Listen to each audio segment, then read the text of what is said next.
Nathan Sterling had built an empire on the principle that emotions were expensive luxuries until he heard his dying mother whisper another woman's name instead of his own. Welcome back, beautiful souls. Hit subscribe and tell me where you're watching from, because tomorrow's story will touch your heart in ways you never expected.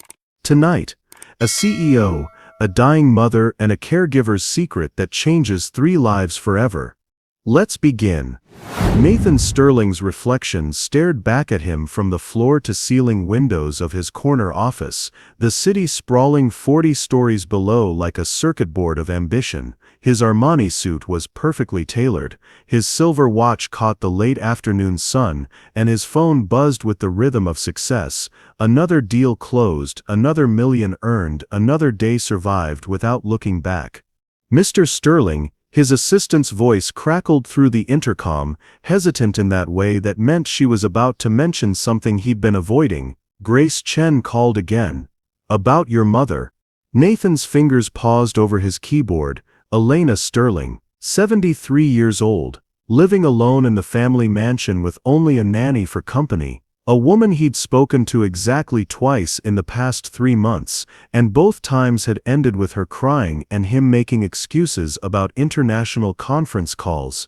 Take a message, he said, not looking up from his screen where stock prices climbed like green mountains toward heaven. 23 miles away, in the soft-lit bedroom where Nathan had once built blanket forts and dreamed of becoming his father, Grace Chen smoothed the covers over Elena's frail shoulders. The morning sun filtered through lace curtains that had hung there for 30 years, casting gentle patterns across walls lined with family photos, pictures of Nathan at graduations, award ceremonies, ribbon cuttings, always alone. Always smiling, that careful professional smile that never reached his eyes. He looks so much like his father in this one, Elena whispered, her fingers trembling as she touched a photo of Nathan at his college graduation. Robert had the same jaw, the same way of standing like he was carrying the world. Grace adjusted the pillows behind Elena's back, her movements gentle and practiced after 3 years of this careful choreography. He was proud of Nathan, wasn't he? So proud. Elena's voice cracked like autumn leaves, but I think Nathan believes success means never needing anyone. He's been running from love since the day his father died, Grace, running so fast and so far that he can't find his way back to me. Grace's heart clenched as she watched tears slide down Elena's cheeks. In the 3 years since she'd started caring for Nathan's mother, she'd seen this same conversation play out dozens of times. Elena would remember Nathan as the boy who used to make her breakfast in bed on Mother's Day, who used to call her every night during his first semester of college, who used to bring her flowers just because Tuesday felt like it needed celebrating. Then reality would crash back: the unreturned calls, the missed holidays, the empty chair at every birthday dinner. Mrs. Sterling, Grace said softly, settling into the chair beside the bed, the same chair where she'd spent countless nights when Elena's anxiety made sleep impossible. What would you like to do today? It's beautiful outside. We could sit in the garden, or maybe look through those photo albums you love. Elena's eyes brightened slightly. The garden sounds lovely, but first, she reached for Grace's hand, her grip surprisingly strong. Call Nathan again, please. I know he's busy, but I had that dream again last night. The one where I can't find him, where I'm calling his name but he can't hear me. Grace's chest tightened.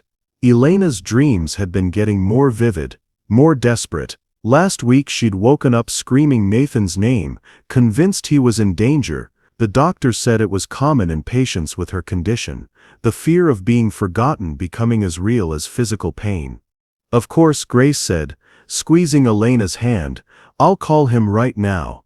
She stepped into the hallway, Elena's antique rotary phone heavy in her palm.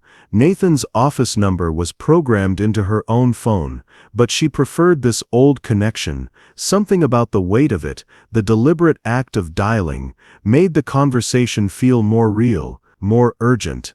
The phone rang 3 times before his assistant answered. Sterling Enterprises, Mr. Sterling's office. Hello, this is Grace Chen. I'm calling about Elena Sterling. It's important that I speak with Nathan. I'm sorry, but Mr. Sterling is in meetings all day. I can take a message. Grace closed her eyes, gathering strength. She'd left 17 messages in the past month. Nathan had returned exactly none of them. Please tell him his mother's condition is worsening. The doctor wants to discuss some changes in her care, and she's been asking for him constantly. He needs to come home. A pause. I'll make sure he gets the message. Grace hung up and stared at the phone, knowing with certainty that Nathan would delete the voicemail without listening to it, just like all the others. Back in Manhattan, Nathan was closing the Heartfelt acquisition when his phone buzzed with a text. Missed call from Grace Chen, said it was urgent regarding your mother. He glanced at the message and slid the phone face down across his desk. Urgent. Everything was urgent with Grace. His mother had a cold. Urgent. She was lonely. Urgent. She wanted to hear his voice. Urgent. What Grace didn't understand was that Nathan had built his life around the principle of controlled variables. Emotions were chaos. Love was liability.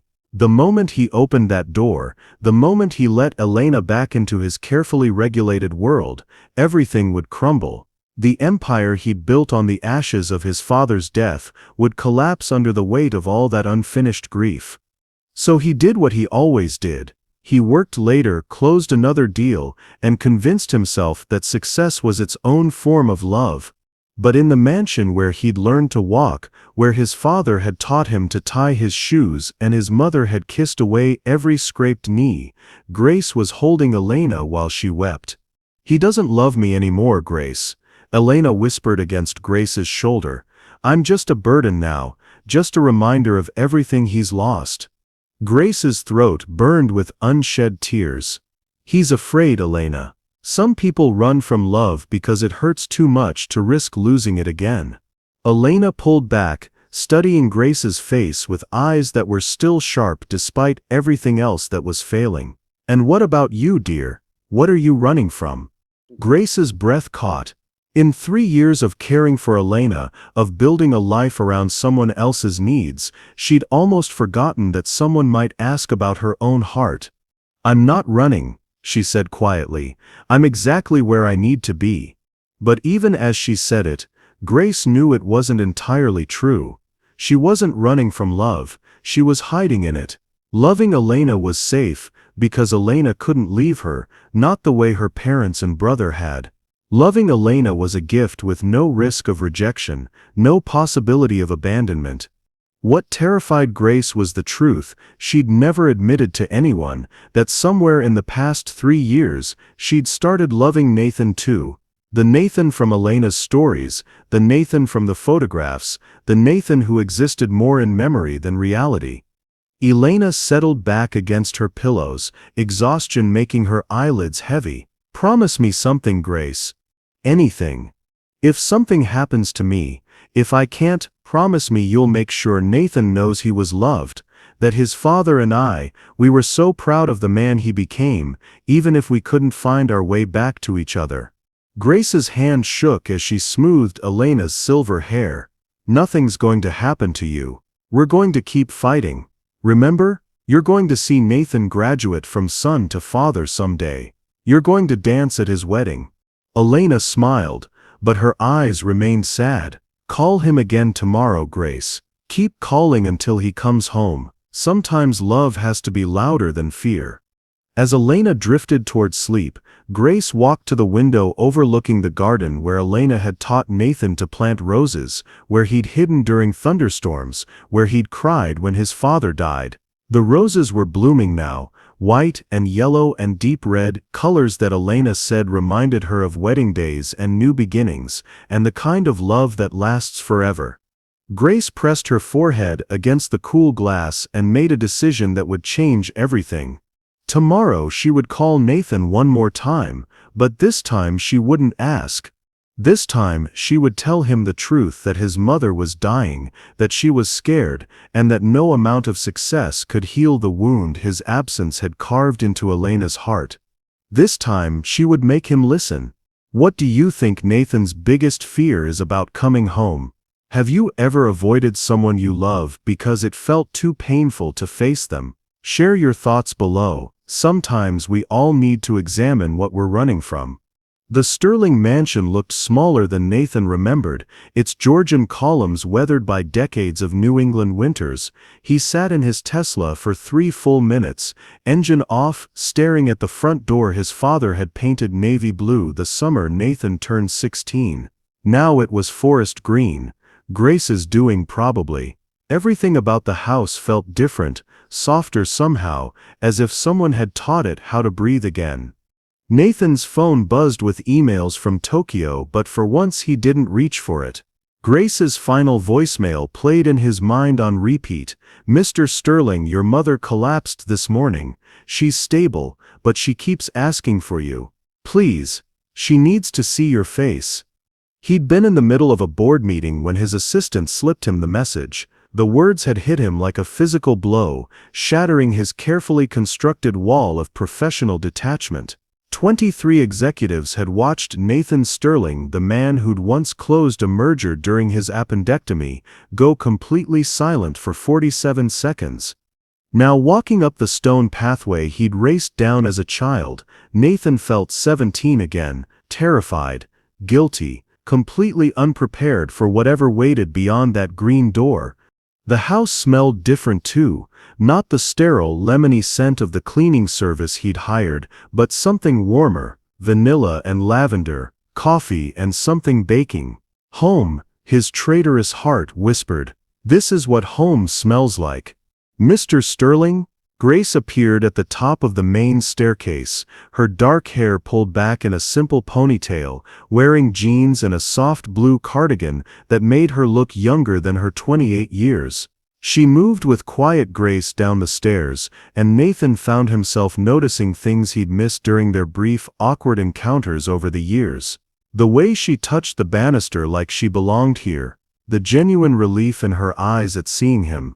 The fact that she was beautiful in an understated way that had nothing to do with calculation and everything to do with kindness. "How is she?" Nathan's voice came out rougher than intended. "Resting. The doctor said it was exhaustion more than anything serious, but..." Grace hesitated, studying his face. "She's been asking for you constantly. Nathan, she thinks you don't love her anymore." The words hit like a slap. "That's not, I never said." "I know." Grace's voice was gentle but firm. "But love isn't just about what we say, is it? It's about showing up.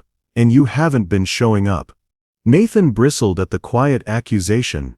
"I've been providing for her. This house, your salary, the best medical care money can buy. Money isn't presents, Mr. Sterling. Your mother doesn't need your checkbook. She needs her son." Before Nathan could respond, a voice called weakly from upstairs. "Grace? Is that my Nathan?" Grace's expression softened instantly. "She knows you're here. She always knows." Nathan followed Grace up the stairs, his heart hammering against his ribs. The second-floor hallway was lined with photographs he'd forgotten existed, family vacations to Martha's Vineyard Christmas mornings when his father was still alive, Nathan's high school graduation where Elena had cried so hard she'd smeared her mascara. When had his mother become so sentimental? When had she turned their home into a shrine to a family that no longer existed? Elena's bedroom door was slightly ajar, and Nathan could hear the soft wheeze of her breathing, the rustle of sheets. Grace knocked gently. "Elena, Nathan's here to see you." "Nathan?" Elena's voice was paper-thin, hopeful. "My Nathan?" Nathan pushed open the door and felt the air leave his lungs. His mother looked impossibly small in the king-sized bed she'd once shared with his father, her silver hair spread across pillows that dwarfed her shrinking frame. But her eyes, those same green eyes that had watched him take his first steps, that had sparkled with pride at every achievement, those eyes lit up like Christmas morning. "Oh my boy," she whispered, reaching out with trembling hands. "You came home." Nathan crossed the room in 3 strides and took her hands, shocked by how fragile they felt. Bird bones. Paper skin. When had this happened? When had his vibrant, larger-than-life mother become this delicate creature who looked like she might disappear if he held her too tightly? "I'm sorry," he said, the words tumbling out before he could stop them. "Mom, I'm so sorry I haven't been." "Shah!" Elena's fingers found his cheek, tracing the lines that worry and success had carved there. "You're here now. That's all that matters." Nathan stayed for an hour, holding his mother's hand while she drifted in and out of sleep, occasionally murmuring about dreams where Nathan was 7 again and they were building sandcastles at the beach. Grace moved around them like a whisper, adjusting pillows, bringing water, checking Elena's temperature with the practiced ease of someone who'd done this 1,000 times. "She's been like this for weeks," Grace said quietly. When Elena finally fell into deeper sleep, "The loneliness is making her sick, Nathan, literally sick." They moved their conversation to the hallway, both instinctively keeping their voices low. "What do the doctors say?" Nathan asked, though part of him didn't want to know. "Her heart is weak. The grief counselor thinks she's suffering from something called broken heart syndrome. It's a real medical condition. The stress of feeling abandoned is literally damaging her cardiovascular system." Nathan leaned against the wall, suddenly exhausted. "I didn't abandon her. I've been working, building something. Trying to what? Outrun your father's death? Prove you don't need anyone the way he needed her." Grace's voice was soft but unflinching. "Nathan, your mother doesn't need you to be successful. She needs you to be her son. You don't understand." "I understand better than you think." Grace crossed her arms, and Nathan caught a flash of gold on her left ring finger. His breath caught. "What is that?" Grace followed his gaze to her hand, and Nathan watched color flood her cheeks. "It's, your mother gave it to me." Nathan stared at the ring, his father's wedding band, the simple gold circle his parents had chosen together 45 years ago. The ring his father had worn until the day he died, the ring Elena had treasured like a sacred relic. "She gave you my father's wedding ring." Nathan's voice was dangerously quiet. "It's not what you think. What I think is that you've taken advantage of a lonely, sick woman. What I think is that you've manipulated her into giving you family heirlooms while her own son—" "Stop." Grace's voice cut through his accusations like a blade. "Just stop." But Nathan was spiraling now, 3 years of guilt and grief finding a target. "How long have you been planning this? Moving in here, playing the devoted caregiver, waiting for her to get sick enough to start signing things over." Nathan Robert Sterling. Elena's voice from the bedroom doorway was weak but sharp with disappointment. She stood there in her nightgown, leaning heavily against the doorframe, Grace's silk robe draped over her shoulders. "How dare you speak to Grace that way? Mom, you shouldn't be out of bed. And you shouldn't be accusing the woman who saved my life of being a gold digger." Elena's eyes flashed with a fury Nathan hadn't seen since he was 12 and had broken Mrs. Henderson's window with a baseball. "Grace has been more family to me in 3 years than you've been in 10. The words hit Nathan like physical blows. "That's not fair." "Fair?" Elena laughed, but there was no humor in it. "You want to talk about fair? Fair would be having my son call me back. Fair would be not spending every holiday alone. Fair would be having my child care enough to notice that I'm dying." The word hung in the air like a death knell. "Dying?" Nathan's legs nearly gave out. "What do you mean, dying?" Elena and Grace exchanged a look, the kind of silent communication that comes from living in each other's daily rhythms, from sharing fears and hopes and midnight conversations. It was the look Nathan had once shared with his father, the look he'd convinced himself was impossible to find again. "The doctors think I have maybe 6 months," Elena said quietly. "My heart, my lungs, everything's just tired, Nathan. I'm tired." Nathan felt the world tilt sideways. 6 months? Why didn't anyone tell me? "Grace has been calling you for 3 weeks, Elena said. "She's left dozens of messages, but you've been too busy building your empire to listen to any of them."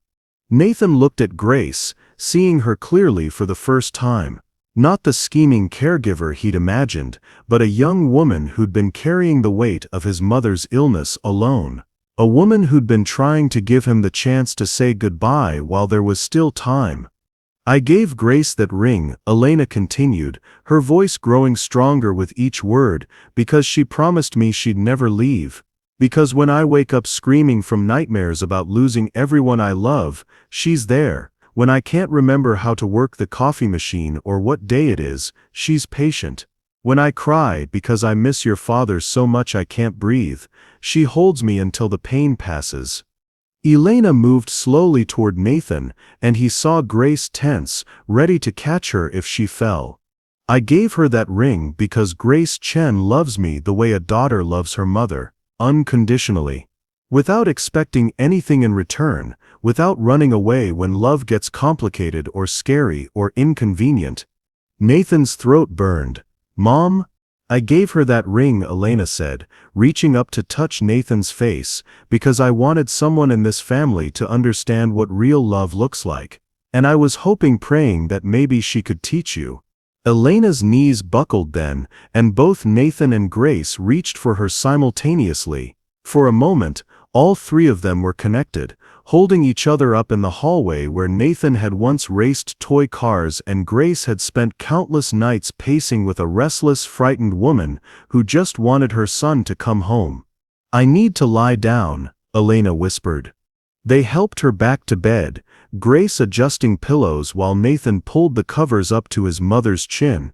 Elena's breathing was labored, but her eyes remained bright, fixed on Nathan's face. "Stay," she whispered. "Please, both of you. I've dreamed of this moment, having both my children here with me." "Both my children."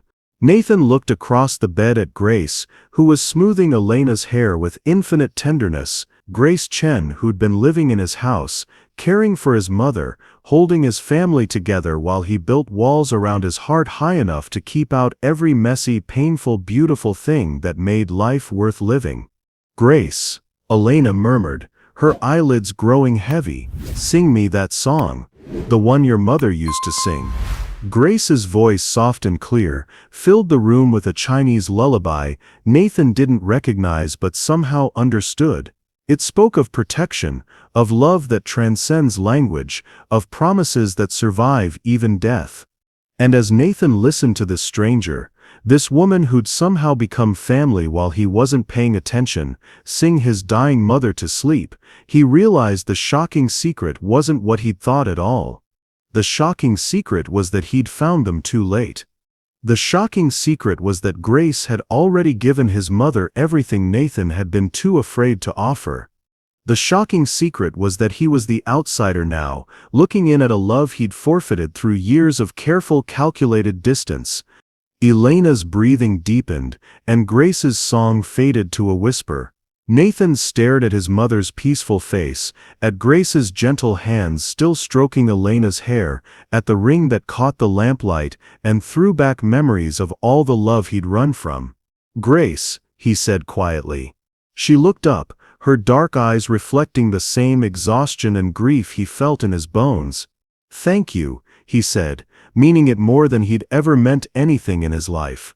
"Thank you for loving her when I couldn't figure out how." Grace nodded, but Nathan saw something shift in her expression, a wall going up, a distance opening between them. "She doesn't have long, Nathan," Grace said softly, "and she needs you. Not your money, not your guilt, not your grand gestures. She needs you to be present, to be her son. Can you do that?"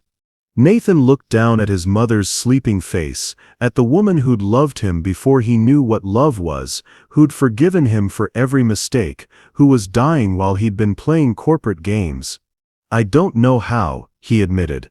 "I don't know how to be anyone other than who I've become." Grace studied him for a long moment, and Nathan felt like she was seeing straight through every defense he'd ever built. "Then learn," she said simply. "Because this is your last chance. Have you ever realized you were too late to fix something important? What would you do if you discovered someone you'd pushed away was running out of time? Tell us in the comments. Sometimes we all need reminders that love can't wait for perfect timing. Nathan didn't sleep that night.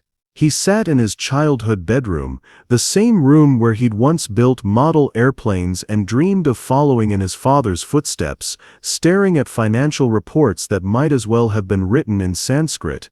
The numbers that usually grounded him, that gave him purpose and direction, felt meaningless against the backdrop of his mother's labored breathing down the hall. At 3 a.m., he heard footsteps, Grace checking on Elena, a ritual that apparently happened every 2 hours like clockwork. Nathan found himself listening for the soft creak of floorboards, the gentle whisper of Grace's voice, reassuring his mother that she wasn't alone, that someone was watching over her dreams. When morning came, Nathan was dressed and ready for battle. "I've been thinking," he announced over breakfast, his voice carrying the crisp authority that had built his empire. Grace looked up from where she was cutting Elena's toast into small pieces. When had his mother become unable to manage her own breakfast? And Nathan felt his resolve waver at the exhaustion in her eyes. "About what?" Grace's tone was carefully neutral, but Nathan caught the wariness beneath it. "This situation. It's not sustainable." Nathan gestured around the kitchen where Grace had apparently been living like family for 3 years. Her coffee mug sat next to Elena's, both chipped and well-loved. Her reading glasses rested on a stack of Elena's medical bills that she'd organized with color-coded tabs. Her jacket hung next to his mother's coat by the back door like they belonged together. It was all too intimate, too domestic, too real. "I've researched the best care facilities in New England," Nathan continued, pulling out his phone to show Grace the brochures he'd downloaded at 4 a.m.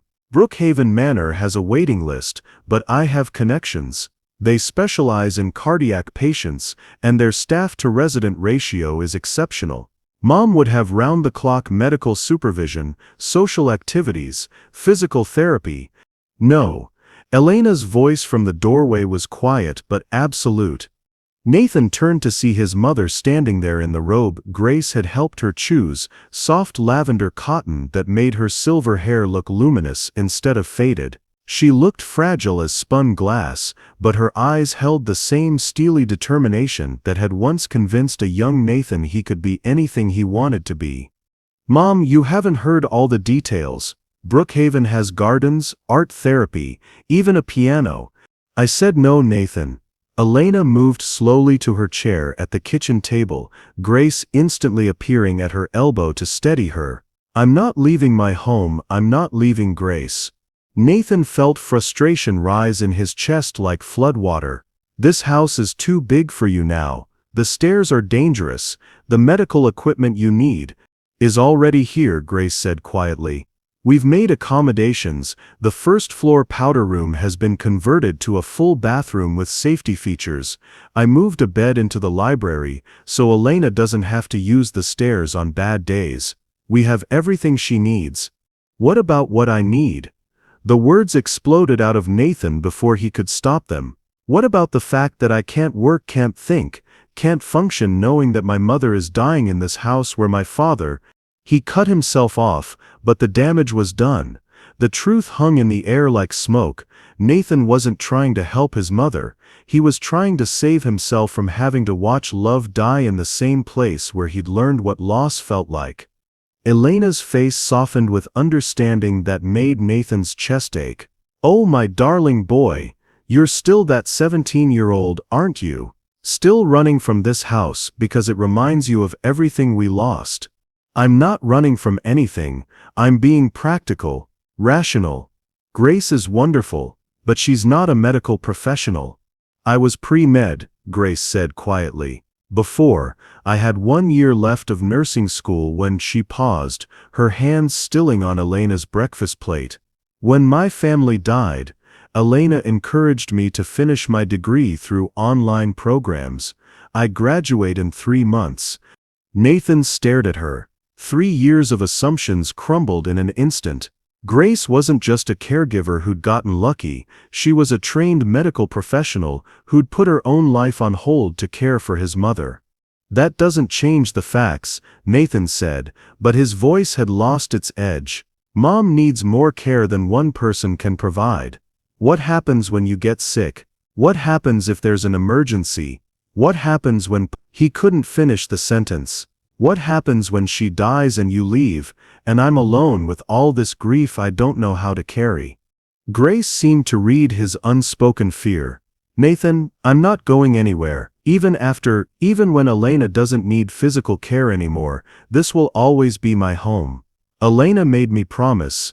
Promises change, Nathan said harshly. People leave, jobs end, life moves on. Some people leave, Grace corrected, her voice steady but her eyes flashing. But not everyone, not me. You say that now. I've been saying it for 3 years. Grace's composure finally cracked, and Nathan saw the depth of frustration she'd been hiding. 3 years of watching Elena cry because her son won't return her calls. 3 years of holding her during panic attacks when she dreams you've forgotten her completely. 3 years of loving her like my own mother while you send checks and convince yourself that money equals caring. That's not fair. Fair. Grace stood abruptly, her chair scraping against the floor. You want to talk about fair? Fair would be Elena not having to choose between her son and the person who actually shows up for her. Fair would be you caring enough to learn that she takes her heart medication with applesauce because pills make her gag, or that she has nightmares about drowning when it storms, or that she still sets a place at the table for your father every Sunday because some loves are too big to bury. Elena reached for Grace's hand, her touch gentle but grounding. Grace, sweetheart. No, Elena. He needs to hear this. Grace turned back to Nathan, and he saw tears she was fighting to contain. Your mother talks about you constantly. She knows your favorite foods, your college friends' names, your business achievements. She reads every article about your company and keeps them in a scrapbook like you're still 12 years old and bringing home report cards. She loves you so much it's literally killing her, and you want to put her in a facility so you don't have to deal with watching her die. The words hit Nathan like physical blows. I'm trying to do what's best. For who? Grace demanded. Because it's not what's best for Elena. Elena wants to die in the house where she raised you, where she loved your father, where every room holds memories that matter more to her than medical equipment or social activities, or any of the things money can buy. Nathan looked at his mother, really looked at her, and saw the truth Grace had been trying to tell him. Elena wasn't afraid of dying. She was afraid of dying alone, forgotten, in some sterile room that smelled like disinfectant instead of the vanilla candles she'd burned every Sunday for 40 years. I can't, Nathan whispered, the admission torn from somewhere deep in his chest. I can't watch her. I can't be here when it happens. I can't go through that again. Grace's expression softened, and Nathan hated that she looked at him with compassion instead of contempt. Then don't. But don't take away her choice because you're afraid. Don't punish Elena for loving you by exiling her from the only home she's ever known.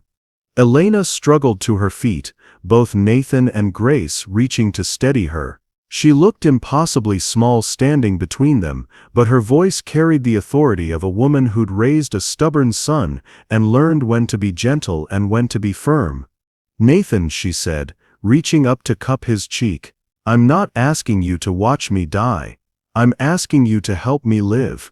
These last months, however many I have left, I want to spend them with both my children, here in this house, surrounded by love instead of fear. Nathan closed his eyes, leaning into his mother's touch. What if I can't be what you need? You already are, Elena said simply. You're my son. That's enough. But as the day wore on, Nathan's old patterns reasserted themselves. He found reasons to step outside for phone calls. He volunteered to run errands that could have been handled with a single online order. He worked on his laptop at the kitchen table, building a wall of emails and spreadsheets between himself and the intimacy Grace and Elena shared so effortlessly. When Grace prepared Elena's medications with the easy competence of someone who'd memorized every dosage and timing, Nathan felt like an intruder in his own family home. When Elena dozed in her chair and Grace automatically adjusted the pillows without breaking her concentration on the medical journal she was studying, Nathan felt the sharp sting of being unnecessary. At dinner, Nathan tried to bridge the gap by telling Elena about his latest acquisition, a tech startup in Silicon Valley that showed promising growth potential. Elena nodded and smiled, but Nathan could see her eyes glazing over. This wasn't the son she wanted to talk to. She wanted the Nathan who used to help her plant bulbs in the garden, who used to ask about her book club and remember the names of her friends. But that Nathan had died with his father, and the man who'd taken his place only knew how to love through distance and transactions.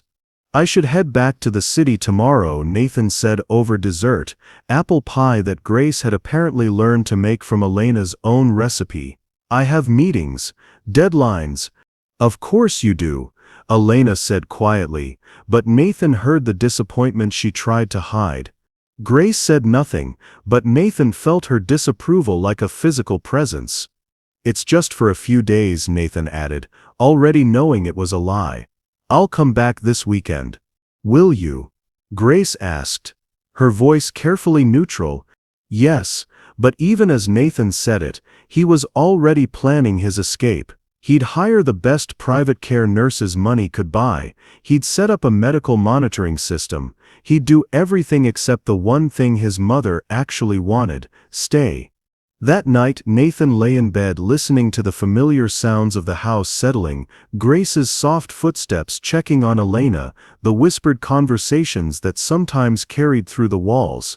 He tried to focus on his emails, on the merger documents that required his attention, on anything except the growing certainty that he was failing the most important test of his life. At 2 a.m., he heard Elena crying, soft, heartbroken sobs that she was trying to muffle in her pillow. Nathan got up, intent on comforting her, but stopped outside her door when he heard Grace's voice. "It's okay, Elena, he's scared. Some people need time to learn how to love without losing themselves." "He's going to leave again," Elena whispered. "He's going to put me somewhere and disappear until it's over." "Maybe," Grace said honestly, "but if he does, we'll be okay. You and me. We'll take care of each other, just like we always have." "Promise me," Elena said urgently. "Promise me that if Nathan can't do this, you won't abandon me too. Promise me you'll be here." "I promise," Grace said without hesitation. "Elena, you saved my life when I didn't want to be saved anymore. You gave me a reason to keep going when everything felt pointless. I'm not leaving you. Not ever." Nathan pressed his forehead against the doorframe, overcome by the depth of love between these two women, love he'd been too proud and too afraid to see. Grace wasn't a stranger who'd infiltrated his family. She was the daughter his mother had needed when her son disappeared into success and safety. And Nathan was the intruder. The realization should have motivated him to change, to fight for his place in this family he'd abdicated without realizing it. Instead, it sent him deeper into retreat. By morning, Nathan had convinced himself that the kindest thing he could do was leave Elena in Grace's capable hands and return to the life where he knew how to succeed. He just hadn't counted on Elena fighting back. Have you ever found yourself pushing away the people you love most when you're scared of losing them? How do you think Nathan should handle his fear, by staying and facing it, or by trusting Grace to care for Elena? Share your thoughts below. Sometimes the hardest battles we face are with our own hearts. Nathan's escape plan crumbled at 6:23 a.m. when Grace's screams shattered the pre-dawn quiet. He found them in Elena's bathroom, his mother collapsed on the tile floor, Grace kneeling beside her in a nightgown, her hands pressed against Elena's chest as she counted compressions aloud. Elena's lips were blue, her breathing shallow and erratic. "Call 911, Grace said without looking up, her voice steady despite the tears streaming down her face. "Tell them cardiac episode, 73-year-old female, history of congestive heart failure." Nathan's hands shook as he dialed, his business-honed composure completely useless in the face of his mother's gray pallor. Grace continued CPR with the mechanical precision of someone who'd trained for this moment, though Nathan could see the terror in her eyes. The paramedics arrived in 7 minutes that felt like 7 hours. Nathan watched them work on Elena with controlled urgency while Grace rattled off medications, dosages, and medical history with the fluency of a daughter who'd lived every moment of her mother's decline. "You're her primary caregiver?" one of the EMTs asked Grace as they prepared to transport Elena. "Yes," Grace said automatically. "Family?" Grace hesitated, glancing at Nathan. It's complicated." "I'm her son," Nathan said, stepping forward. "Nathan Sterling." The EMT's expression shifted slightly. Recognition, perhaps judgment. "Where have you been living, Mr. Sterling?" "Manhattan. But I'm here now." The words felt like a promise he wasn't sure he could keep. At Mercy General, Nathan paced the cardiac unit waiting room, while Grace sat motionless in a plastic chair, still wearing her nightgown under Nathan's hastily grabbed jacket. Her hair was disheveled, her face pale with exhaustion, but she clutched Elena's medical files like a lifeline. "The doctor will want to speak with family," a nurse informed them after what felt like hours. "We're both family," Nathan said firmly, surprising himself.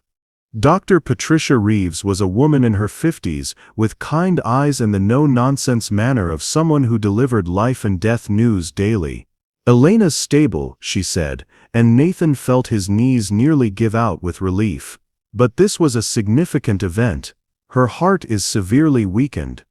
"How much time?" Grace asked quietly. "Hard to say. Could be weeks, could be months, but she's going to need constant monitoring, and frankly she's going to need emotional support. Events like this often trigger depression in cardiac patients." Nathan looked at Grace, seeing the weight she'd been carrying alone for so long. "What does that mean, practically?" "Someone needs to be with her around the clock. Her medications need to be administered precisely. She'll need help with basic activities, bathing, dressing, eating, and most importantly, she'll need reasons to keep fighting." "I can do that," Grace said immediately. "Miss Chen," Dr. Reeves said gently, "you've been doing that. But caring for a dying person is exhausting work. You need support too, or you'll burn out completely. Is there other family who can help?" Nathan felt Dr. Reeves' eyes on him, felt the implicit question, "Where have you been, and where will you be now?" "I'll be there," Nathan heard himself say. "I can work from home, help with whatever she needs." Grace's head turned sharply toward him, surprise flickering across her features. "Good," Dr. Reeves said, "because Elena's been asking for both of you constantly. She seems to think you're fighting about something." Nathan and Grace exchanged a look across the sterile waiting room. They had been fighting about care facilities, about Nathan's inability to face reality, about the ring that symbolized everything Nathan had lost and Grace had found. "We'll work it out," Nathan said. Elena was awake when they finally got to see her, though she looked impossibly fragile against the white hospital sheets. Monitors beeped steadily around her, and Nathan tried not to think about how similar this was to his father's final days in a different hospital across town. "There are my children," Elena whispered, her voice hoarse but warm. Grace took her left hand while Nathan hesitantly took her right. Elena's fingers felt like tissue paper, but her grip was surprisingly strong. "I'm sorry I scared you," Elena said. "I was dreaming about your father, and when I woke up I couldn't breathe. Everything hurt, and I couldn't call for help." Nathan's throat tightened. "You don't need to apologize. This isn't your fault." "I want to go home," Elena said. "Please. I know you think the facility would be better, but Nathan, I want to be in my own bed, in my own house, with my own people around me." Nathan looked at Grace, who was stroking Elena's hair with infinite tenderness. "Okay," he said. "We'll take you home. But I'm staying this time. No more running back to the city. No more emergency meetings. I'm staying." Elena's eyes filled with tears. "You don't have to sacrifice your work." "My work will survive," Nathan said, meaning it for the first time in his adult life. "You're more important." The next 3 days blurred together in a rhythm Nathan had never experienced: medication schedules and meal preparations, doctor's appointments and insurance calls, the constant vigilance of watching someone you love exist in the space between living and dying. Grace moved through Elena's care with practiced efficiency, but Nathan could see the exhaustion in her shoulders, the way she checked on Elena every hour, even when Elena was sleeping peacefully. She'd been doing this alone for months, maybe years, while Nathan built his empire and convinced himself that financial support was enough. "You need to sleep," Nathan told Grace on the second night, finding her dozing in the chair beside Elena's bed at 2 a.m. "I'm fine," Grace mumbled, jerking awake, "just resting my eyes." "Grace." Nathan's voice was gentle but firm. "When's the last time you slept in your own bed for 8 straight hours?" Grace considered this. "I don't remember." "Go to bed. I'll stay with her." "You don't know her routine." "Then teach me." For the next hour, Grace walked Nathan through Elena's nighttime care, the medications that needed to be administered at specific intervals, the way Elena preferred her pillows arranged, the signs to watch for that might indicate distress or pain. It was intimate knowledge accumulated through countless nights of vigilant love, and Nathan felt humbled by the depth of Grace's devotion. "She has nightmares sometimes," Grace explained as she showed Nathan how to work the oxygen monitor. "About drowning. She'll wake up gasping, convinced she can't breathe. The best thing to do is hold her hand and remind her where she is." "What caused the nightmares?" Nathan asked. Grace paused. "The night your father died, Elena found him in the bathroom. He'd collapsed in the shower. She tried to revive him, but there was water everywhere, and she couldn't get good leverage for CPR. She's never gotten over the feeling that she failed him, that he drowned while she couldn't save him." Nathan's chest constricted. He'd never known those details, had never asked about his father's final moments. "I should have been here." "You were in college, 3,000 miles away. There's nothing you could have done." "I could have come home more often after that. I could have helped her process the trauma instead of leaving her to deal with it alone." Grace studied his face in the dim lamplight. "Nathan, you were barely 18. You were dealing with your own grief. You were 25 when you lost your family, and you still managed to take care of someone else. That's different." "How?" Grace was quiet for a long moment. "Because taking care of Elena gave me a reason to keep living. After my parents and brother died, I wanted to die too, but Elena needed me, and that need became purpose, and purpose became healing. I'm not heroic, Nathan. I'm just someone who learned that love is the only thing that makes loss bearable." Nathan wanted to ask about her family, about the accident that had brought her to his mother's door, but Elena stirred restlessly, and Grace immediately moved to her side. "It's okay, sweetheart," Grace murmured, smoothing Elena's hair. "You're safe. You're home." Elena's eyes fluttered open, unfocused with medication and exhaustion. "Robert," she whispered, "is that you?" Nathan's breath caught. His mother was looking directly at him but seeing his father. "I'm here," Grace said gently. "Everything's all right. I tried to save him," Elena mumbled, tears leaking from the corners of her eyes. "There was so much water, and I couldn't lift him, and I couldn't make his heart start again." Grace caught Nathan's eye and nodded toward Elena's hand. Nathan took it carefully, and Elena's grip tightened. "You did everything you could," Nathan said softly. The words his mother had needed to hear for 25 years. "You loved him perfectly. He knew that. He knows that now." Elena's breathing settled, and she drifted back toward sleep. "Stay with me," she whispered. "Always," Nathan said, and meant it. Grace smiled at him. The first genuine smile she'd given him since he'd arrived, and Nathan felt something shift between them. Not forgiveness exactly, but recognition. They were both here now, both committed to loving Elena through whatever came next. "I'll be in my room if you need anything," Grace said quietly. Elena usually sleeps until about 5, but sometimes she gets restless around 4. After Grace left, Nathan settled into the bedside chair that had obviously been Grace's second home for years. The cushion was worn smooth, the armrest stained with coffee rings. A stack of nursing textbooks sat on the nearby table, bookmarked with sticky notes covered in Grace's careful handwriting. Nathan picked up one of the books, Palliative Care in the Home Setting, and felt his chest tighten. Grace had been preparing for this, studying how to ease his mother's transition, learning how to provide dignity and comfort in the face of inevitable loss. While Nathan had been closing deals and avoiding phone calls, Grace had been getting ready to shepherd Elena toward death with as much grace and peace as possible. At 4:17 a.m., Elena woke with a start, her breathing rapid and shallow. "Mom?" Nathan leaned forward, taking her hand. "You're okay, you're safe."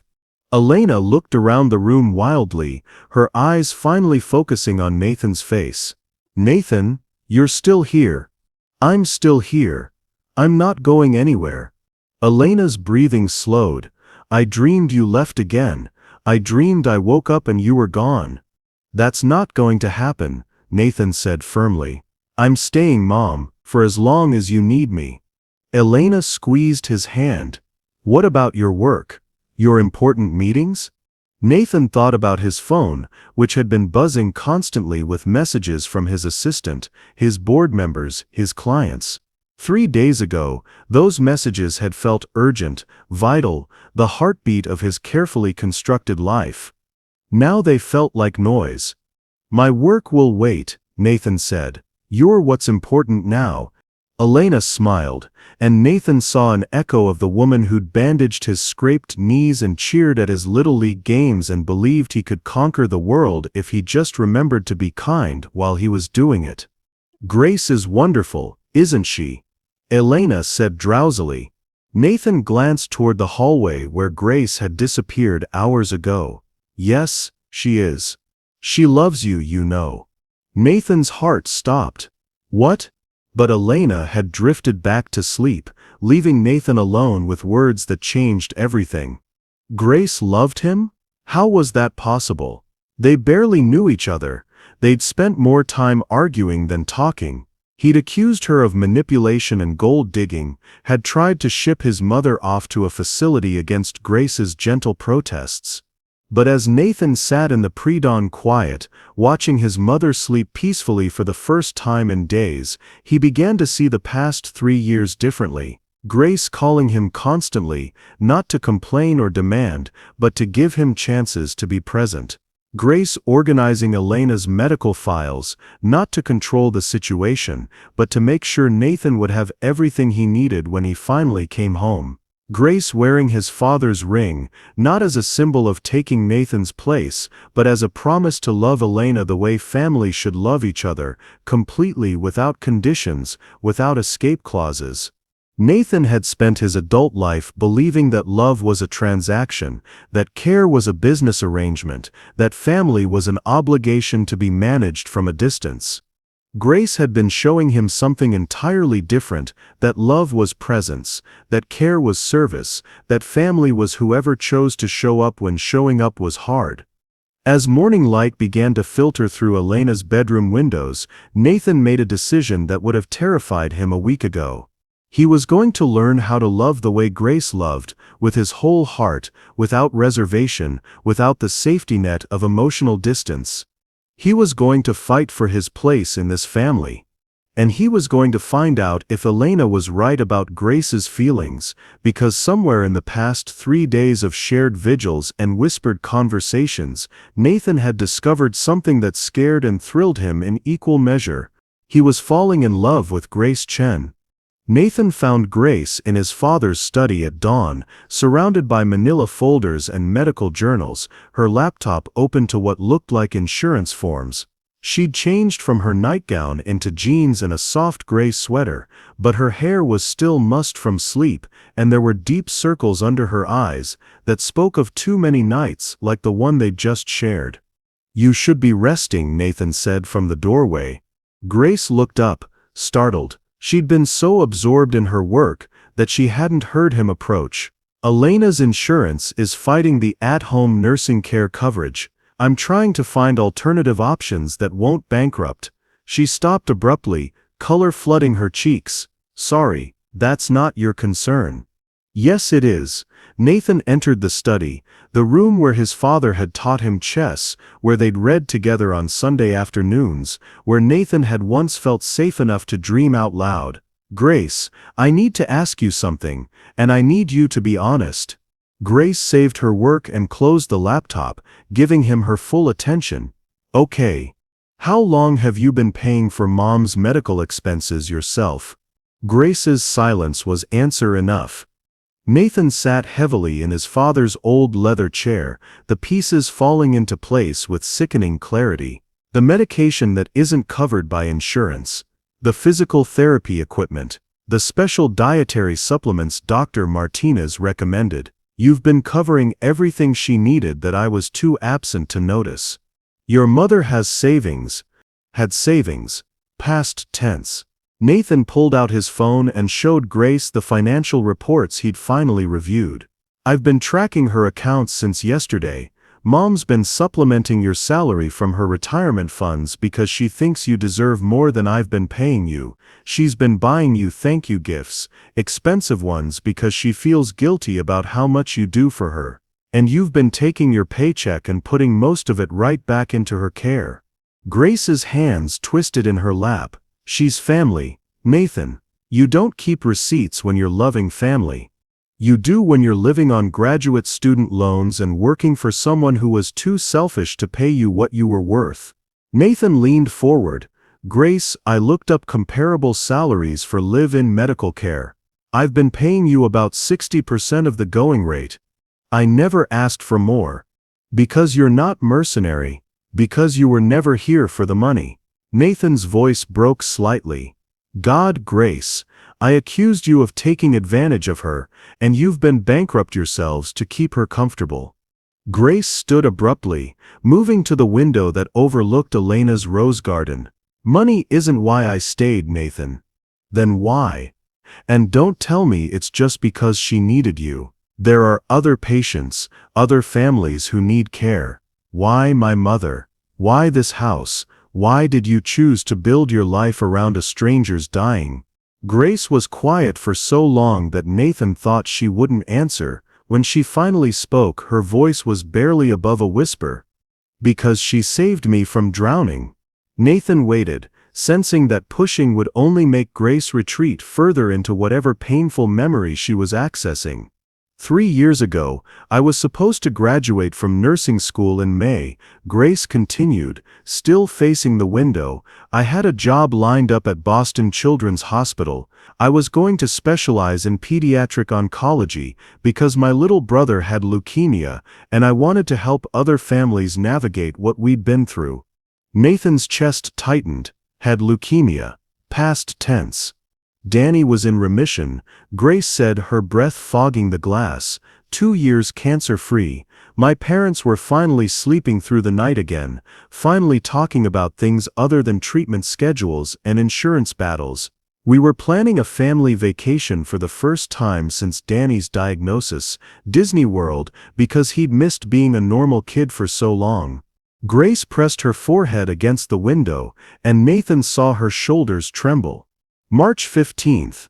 I remember because it was the Ides of March, and Danny had been reading Julius Caesar for his English class.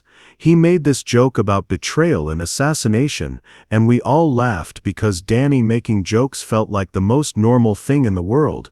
Nathan's throat constricted. He knew what was coming, but he couldn't stop listening, couldn't stop witnessing the moment Grace's world had ended. "There was black ice," Grace said simply. "Dad hit a patch, coming around a curve on Route 2, the car rolled 3 times. Danny and Mom died on impact. Dad died in the ambulance." The words hung in the air like a death knell. Nathan wanted to say something, but what was there to say? Sorry felt inadequate. Any attempt at comfort would sound hollow.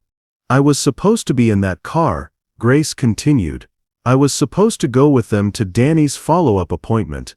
But I had a final exam I couldn't miss, so I stayed behind. Her voice broke on the last word. I stayed behind, and they died, and I lived, and I couldn't understand why. Nathan stood slowly, every instinct telling him to go to her, but Grace's rigid posture suggested that touch would shatter whatever composure she was clinging to. The funeral was on a Tuesday, Grace said. I remember sitting in the front pew, looking at 3 caskets, thinking about how Danny would never get to see Mickey Mouse, how my parents would never get to be grandparents, how everything we'd fought so hard to preserve was gone in the time it takes a car to slide off a road. Nathan's eyes burned.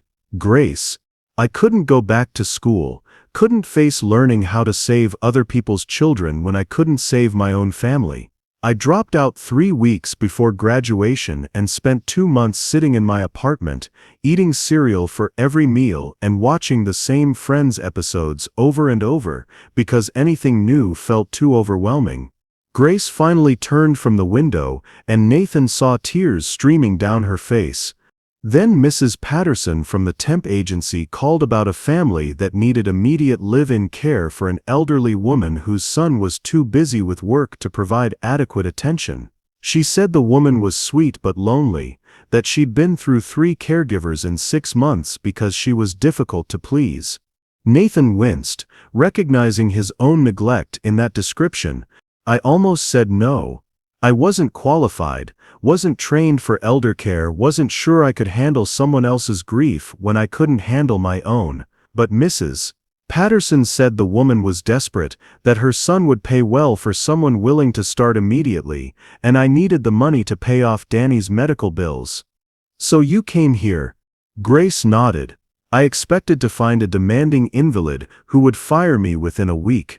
Instead, I found Elena sitting in her kitchen at 2 in the afternoon, still in her nightgown, crying over a cup of cold coffee because she'd forgotten how to use the coffee maker. Nathan's heart clenched. I didn't know she was that bad. She wasn't bad, Nathan. She was drowning in loneliness, just like I was drowning in guilt. Grace wiped her eyes with the back of her hand. That first day Elena took one look at me and said, "Oh, sweetheart, you've lost someone too, haven't you?" And I just collapsed. Right there in her kitchen, I fell apart completely. Nathan could picture it perfectly, 2 broken women finding each other in the wreckage of their separate griefs. Elena held me while I cried, Grace continued. She didn't ask questions or try to fix anything. She just held me and let me grieve, and when I finally stopped crying, she made me a sandwich and said, "Well, I suppose we'll have to take care of each other now. And you've been taking care of each other ever since." She gave me purpose when I'd lost mine. She gave me a reason to get up in the morning, someone to cook for, someone to worry about. She made me feel needed again. Grace's voice grew stronger, and in return, I gave her what her son was too afraid to give her: daily love. Present love. Love without conditions or escape routes. Nathan felt the words like a physical blow, but he didn't flinch from them. Grace was right. He'd loved his mother conditionally, from a distance through financial support, with built-in exits for when emotions became too messy to handle. She started calling me her daughter about 6 months after I moved in. Grace said. At first I corrected her, told her I was just the caregiver, but Elena said, "Grace, family isn't about blood, it's about choice. I choose you, and you choose me, and that's what makes us family." "The ring," Nathan said quietly. Grace's hand went instinctively to her left ring finger, where his father's wedding band caught the morning light. "She gave it to me last Christmas. She said your father would want someone in the family to understand what love looked like: daily love, sacrificial love, love that stays even when staying is hard." Nathan studied Grace's face, seeing her clearly for perhaps the first time. She wasn't the interloper he'd imagined, the stranger who'd manipulated his way into his mother's affections. She was the daughter Elena had prayed for, the child who'd chosen to love Elena not because she had to, but because she wanted to. "I'm sorry," Nathan said, the words feeling inadequate but necessary. "Grace, I'm so sorry. For what you lost, for what I accused you of, for leaving you to carry all of this alone." Grace nodded, accepting his apology without absolution. "Your mother talks about you constantly, Nathan. She knows your favorite meals, your college friends' names, every business article that mentions your company. She loves you so much, it hurts her physically when you don't call back. I know that now. Do you? Because yesterday you were ready to put her in a facility so you wouldn't have to watch her die. That's not love, Nathan. That's self-preservation." Nathan moved closer to Grace, close enough to see the gold flecks in her dark eyes, close enough to smell the faint scent of vanilla that always seemed to surround her. "You're right," he said. "I've been protecting myself instead of loving her. I've been so afraid of losing her the way I lost Dad that I convinced myself distance was kindness." What changed?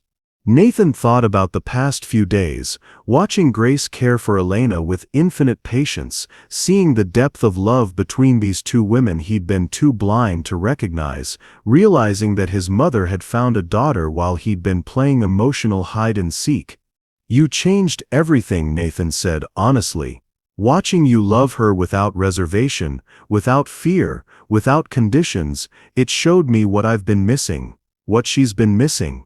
Grace searched his face, looking for something Nathan hoped she'd find. "Elena said something to me last night," Nathan continued. "She said you love me. Is that true?" Grace's breath caught, color flooding her cheeks. "Nathan, I need to know, Grace. Because if there's any chance, any possibility that you could love the man I'm trying to become instead of the coward I've been, then I want to fight for that. I want to fight for us, for this family we've somehow built while I wasn't paying attention." Grace was quiet for a long moment, and Nathan held his breath, waiting for her to either give him hope or destroy it completely. "I fell in love with you before I ever met you," Grace said finally. "I fell in love with Elena's stories about the little boy who used to bring her flowers from the garden, who used to read to her when she had migraines, who used to call her every night his first semester of college, just to make sure she wasn't lonely." Nathan's heart stopped. "I fell in love with the son Elena described, kind, thoughtful, devoted to family, and then I met the man you'd become, and I realized that boy was buried under so much fear and grief that he couldn't find his way back to love." Grace stepped closer, close enough that Nathan could see the tears she was fighting. "But these past few days, watching you care for Elena, seeing you try to learn how to be present, I'm starting to see glimpses of the man Elena raised. The man she's never stopped believing you could be again." "And that man," Nathan said quietly. "Could you love that man?" Grace reached up and touched Nathan's cheek, her fingers gentle against his skin. "Nathan," she whispered, "I already do." The kitchen smelled like Elena's childhood, yeast and tomatoes and the kind of love that takes 3 hours to simmer properly. Nathan stood at the counter, flour dusting his expensive button-down shirt, watching Grace's hands work the pasta dough with the practiced ease of someone who'd learned this recipe through countless Sunday afternoons. "Your mother insists the secret is in the kneading," Grace said, pushing the heel of her palm into the golden dough. 8 minutes minimum, she says, or the texture won't be right." Elena sat at the kitchen table in her wheelchair, a concession to yesterday's weakness that she'd accepted with surprising grace, directing their efforts like a benevolent general commanding her troops. She looked more alert than she had in days, color returned to her cheeks, eyes bright with the particular joy that came from having both her children in the same room, working toward the same goal. "Nathan used to help me make this every Sunday when he was little," Elena said, her voice warm with memory. "He was so serious about it, measuring everything twice, timing the kneading with his father's stopwatch. I remember," Nathan said, though he'd forgotten until this moment how much he'd loved those Sunday cooking sessions. How safe the kitchen had felt with his parents moving around him in their comfortable choreography of shared tasks.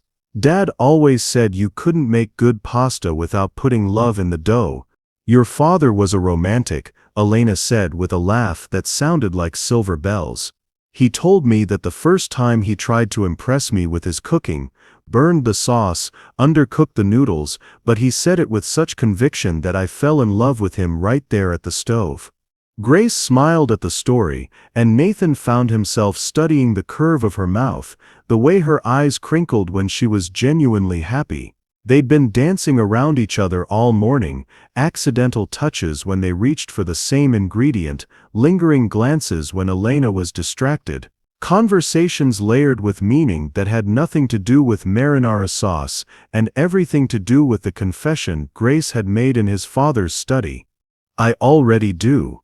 The words had been echoing in Nathan's mind for hours, changing the weight of every interaction. Grace loved him, not the successful CEO or the dutiful son, but the messy, complicated man he was trying to become. The man who'd spent the past 3 days learning that love wasn't a boardroom negotiation but a choice made new each morning. Grace, dear, show Nathan how to roll the dough properly, Elena instructed. He's being too gentle. You have to be firm with pasta. It needs to know who's in charge.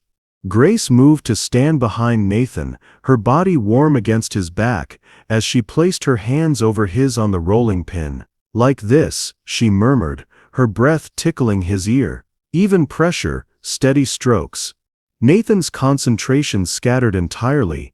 Grace's hands were small and strong over his, guiding the rolling pin with practiced confidence.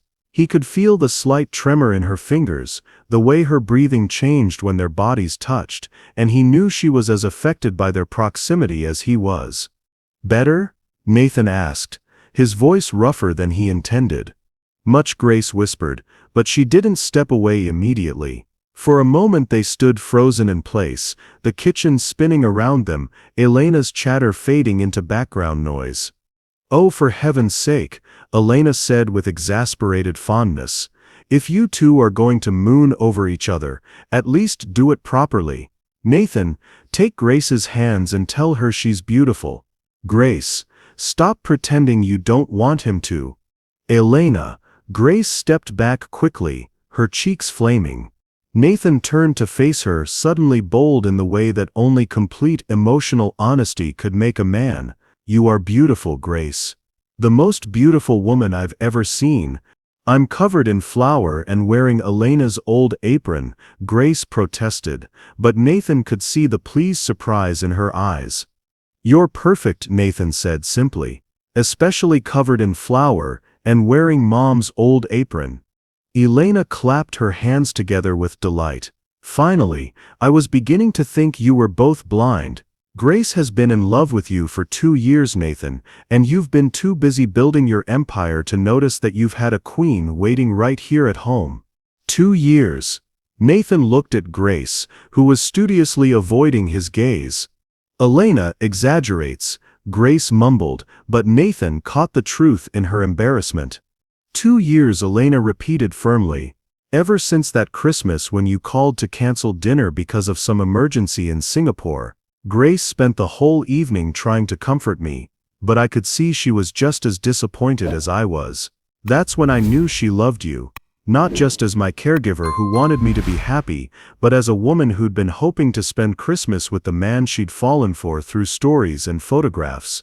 Nathan felt something crack open in his chest, not pain this time, but wonder. Grace had been loving him from a distance, the same way he'd been loving his mother. Both of them afraid to reach out, afraid to hope, afraid that love required more courage than they possessed. "Why didn't you tell me?" Nathan asked Grace. "Tell you what? That I'd fallen in love with a man who visited his mother twice a year and never stayed for more than an hour? That I'd built fantasies around someone who saw me as hired help?" Grace's voice was gentle but honest. "Nathan, until 3 days ago, you looked through me like I was invisible. Nathan winced because it was true. He'd reduced Grace to a function, caregiver, employee, temporary necessity. He'd never seen her as a woman with her own hopes and fears and capacity for love. "I'm sorry," Nathan said. "Grace, I'm so sorry I didn't see you." "You see me now," Grace said softly. "That's what matters." "Do I really see you?" Nathan moved closer, drawn by the warmth in Grace's dark eyes. "Tell me something I don't know. Tell me who Grace Chen is when she's not taking care of everyone else." Grace considered this, flour still dusting her cheekbones. "I'm terrified of butterflies," she admitted. "Which is ridiculous because they're beautiful and harmless, but something about the way they flutter unpredictably makes me panic." Nathan smiled. "What else?" "I sing in Mandarin when I'm nervous. Lullabies my mother used to sing to Danny and me. I know it probably sounds strange to Elena, but she's never asked me to stop." "It sounds like home," Elena said softly. "It sounds like love in another language, and love is love no matter what words we use." "I want to learn them," Nathan said impulsively. "The songs. Will you teach me?" Grace's eyes widened. "You want to learn Mandarin lullabies? I want to learn everything about you. Your songs, your fears, your dreams that have nothing to do with taking care of other people. I want to know what Grace wants for herself." Grace was quiet for a moment, and Nathan worried he'd pushed too hard, asked for too much too soon. "I want to finish nursing school," Grace said finally. "I want to work in hospice care, help other families navigate end-of-life transitions with dignity and love. And someday," she paused, glancing at Elena as if asking permission to dream out loud. "Tell him," Elena encouraged. "Someday I want a family of my own, not because I need someone to take care of, but because I want to build something beautiful with someone who chooses me every day." Nathan's heart hammered against his ribs. "Grace, the sauce is burning," Elena announced cheerfully. Nathan and Grace sprang apart, both rushing to the stove where Elena's marinara had indeed begun to bubble over. They worked together to save dinner, bumping into each other in their haste, laughing at their own clumsiness, and Nathan realized this was what he'd been missing his entire adult life. Not grand romantic gestures or passionate declarations, but the simple intimacy of shared tasks and gentle laughter. When they finally sat down to eat, Elena insisted Nathan sit between her and Grace at the dining room table his father had built 30 years ago. The pasta was perfect, silky and rich, flavored with herbs from Elena's garden and the kind of patience that couldn't be rushed. "Tell me about your family," Nathan said to Grace as they ate. "Not the accident, not the loss. Tell me about them when they were alive. What were they like?" Grace's face lit up in a way Nathan had never seen before. "Danny was obsessed with dinosaurs," she said. "Even during chemotherapy, even when he was too sick to go to school, he'd make me quiz him on prehistoric eras and species classifications. He wanted to be a paleontologist. He sounds brilliant." He was. And funny, he could make jokes even when he was scared, especially when he was scared. During his worst treatments, he'd pretend to be different dinosaurs. "Today I'm a triceratops," he'd announce. "Triceratops are tough and don't cry during blood draws." Nathan's throat tightened at the image of a sick little boy finding courage through imagination. "My parents were high school sweethearts," Grace continued. "Dad was a math teacher, Mom was a librarian. They were the kind of couple who still held hands in grocery stores after 25 years of marriage. Even with Danny's medical bills, even with all the stress, they never stopped being kind to each other." "They sound wonderful," Elena said. "They were. They taught me that love isn't something that happens to you, it's something you do, every day in small ways. Dad making coffee for Mom every morning even though he preferred tea, Mom reading to Dad when he had migraines, both of them taking turns sleeping in Danny's hospital room, so he was never alone." Nathan understood now why Grace had been so natural at caring for Elena, why she'd built her life around service and sacrifice. She'd learned love as action, not just feeling. "That's what I fell in love with first," Elena said quietly. "Not Grace's nursing skills or her cooking, or even her kindness. I fell in love with the way she loves completely, without keeping score, without holding back pieces of herself just in case." Nathan looked at Grace, seeing her through Elena's eyes.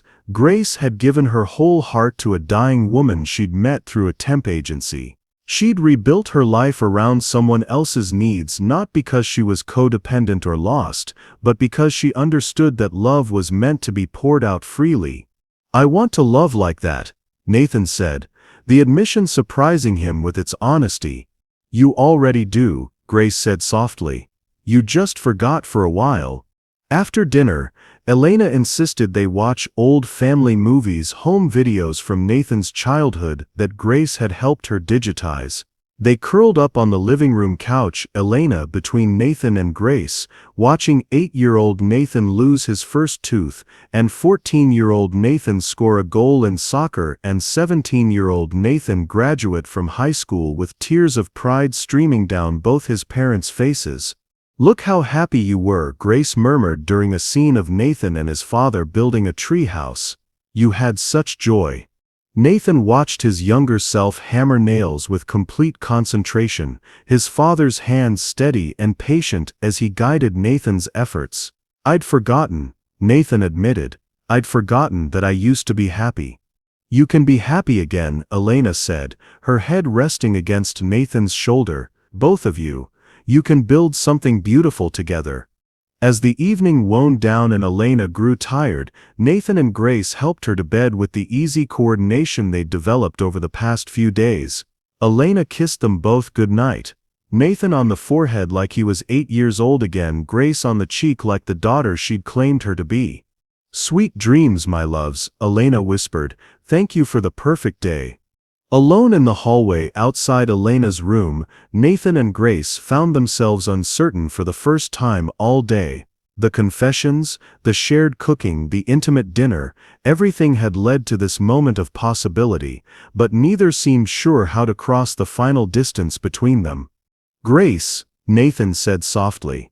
"I know," she whispered. "I feel it too." Nathan reached for her hand, their fingers intertwining in the dim hallway light. "I'm scared," he admitted. "I haven't let myself feel this much in years. I don't know how to do this without messing it up." "We don't have to figure it all out tonight," Grace said. "We just have to take the next step." "What's the next step?" Grace smiled, lifting their joined hands to her lips to press a soft kiss to his knuckles. "Trust. We trust that love is worth the risk, and we take care of each other, and we see what grows." Nathan felt something settle in his chest, not the peace of resolution, but the peace of possibility. For the first time in years, he wasn't afraid of tomorrow. "Grace?" "Yes?" "Thank you, for loving my mother when I couldn't, for loving me before I deserved it, for showing me what home feels like again." Grace stood on her tiptoes and kissed Nathan softly on the cheek, her lips warm against his skin. "Thank you for coming home," she whispered. As they said goodnight and went to their separate rooms, Nathan felt the walls he'd spent years building finally crumble completely. Tomorrow would bring new challenges. Elena's health, their complicated feelings, the question of how to build a life together in the shadow of inevitable loss. But tonight, for the first time since his father died, Nathan Sterling went to sleep believing in love. The sound of expensive heels on marble announced Claire Whitmore's arrival at precisely 10 a.m., her timing as calculated as everything else about Nathan's former fiancée.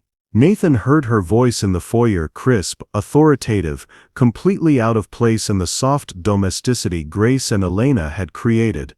"Nathan, darling, I hope you don't mind me dropping by unannounced. Your assistant said you were working from home indefinitely," which sounded. Claire paused, and Nathan could practically hear her mental edit. "Concerning."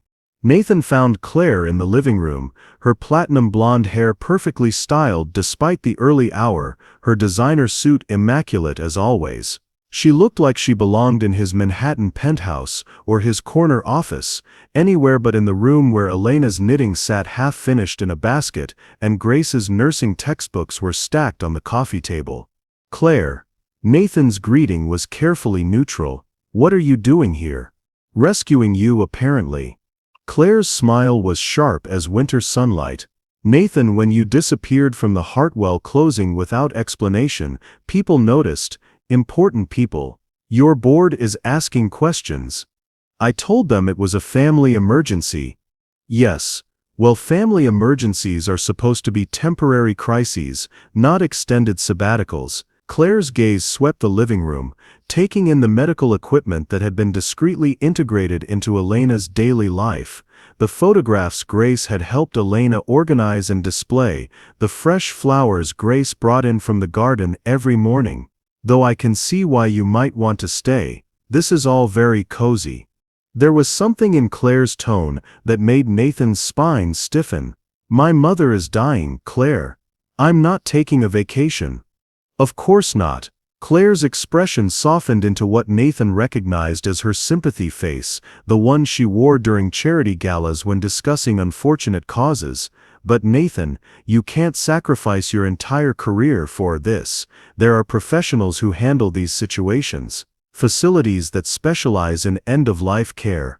I'm exactly where I need to be." "Are you?" "Because from the outside, it looks like you're playing house while your empire crumbles." Claire sat on Elena's favorite armchair without invitation, her posture perfect, her manner suggesting she was settling in for a long conversation. "The Singapore deal fell through yesterday. The Heartfelt acquisition is stalled. Your competitors are circling like vultures, Nathan."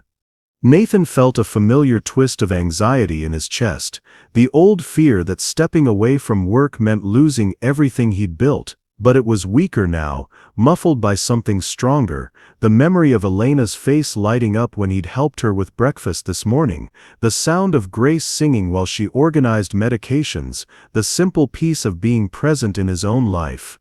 "Those deals will happen or they won't," Nathan said. "Right now my priority is my family." "Family?" Claire's laugh was like broken glass. "Nathan, you haven't spoken to your mother in months before last week. This sudden devotion is touching, but hardly sustainable. Things change." "Do they? Or are you just running from responsibility the way you always do when emotions get messy?" Claire leaned forward, her blue eyes sharp with calculated concern. "Nathan, I know you. I know how you shut down when things get too real, too painful. Remember after your father died? You threw yourself into work for 2 years rather than deal with grief.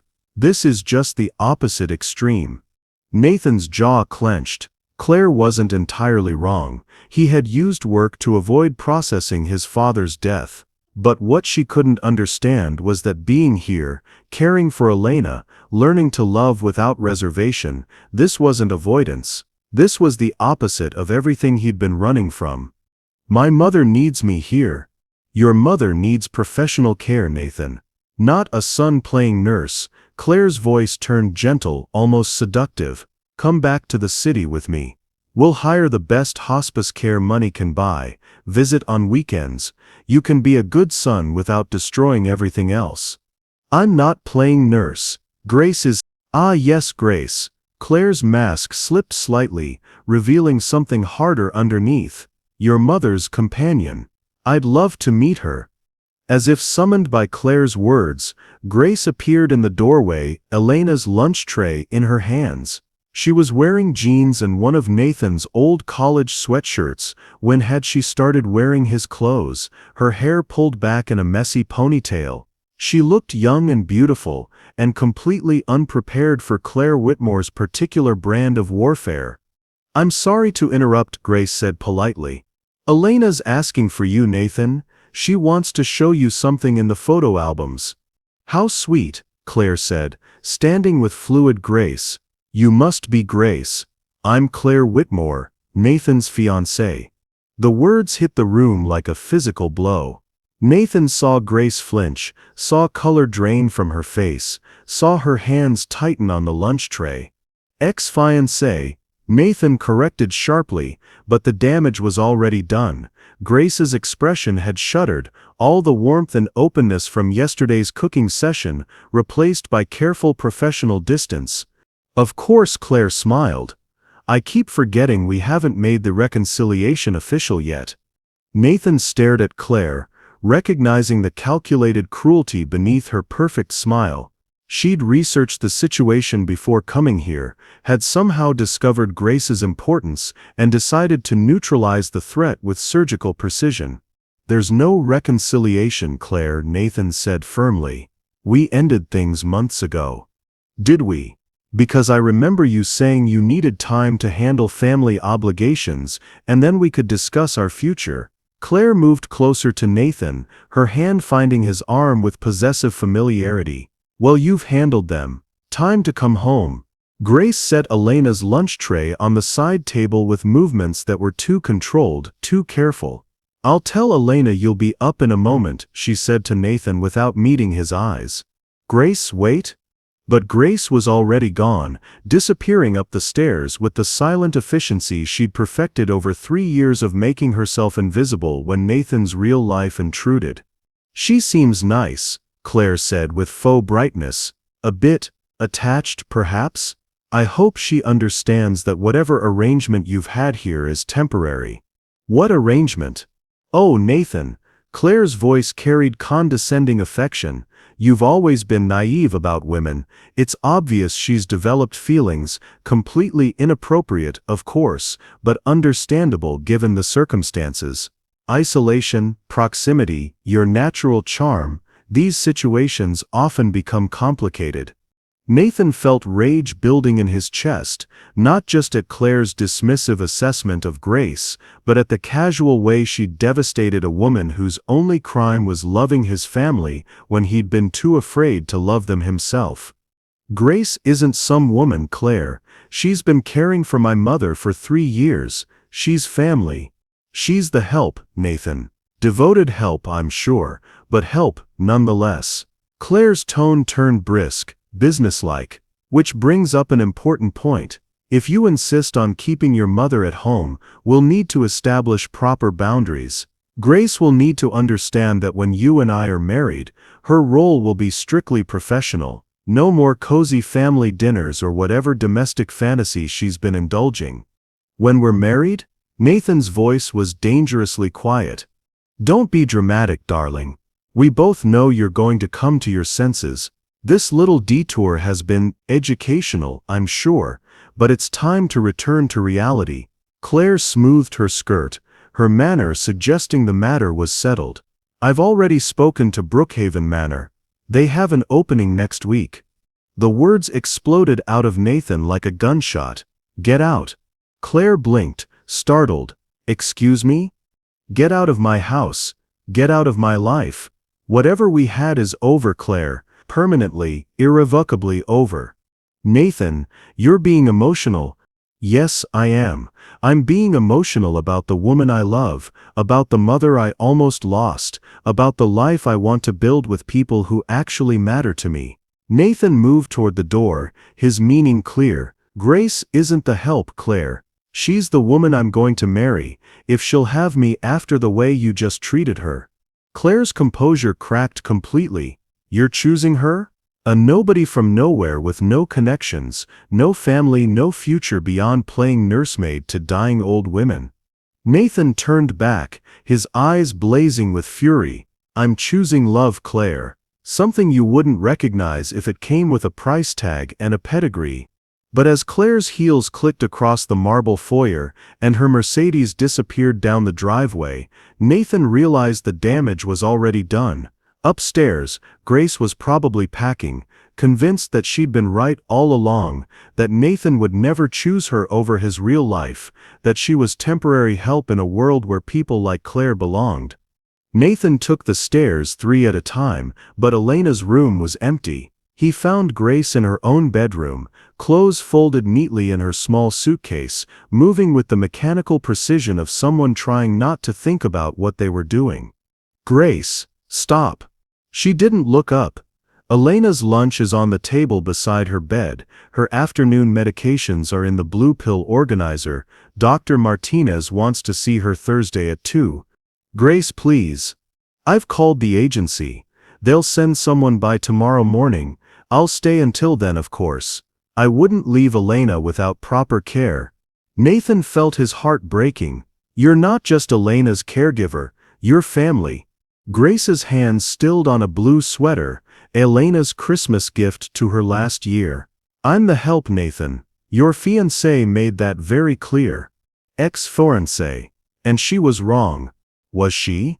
Grace finally looked at him, and Nathan saw tears she was fighting not to shed. Nathan, be honest, if Claire hadn't shown up today, if she'd never forced the issue, would you have ever figured out how to introduce me to your real life?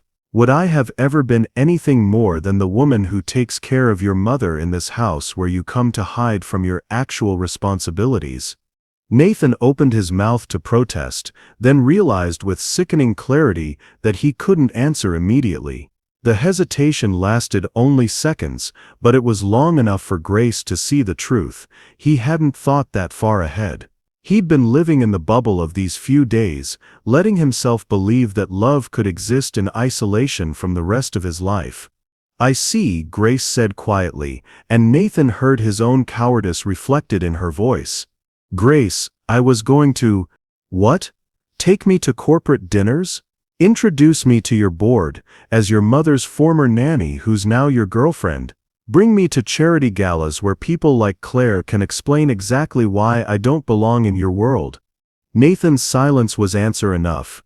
Grace closed her suitcase with finality that sounded like a door slamming shut. I love you, Nathan.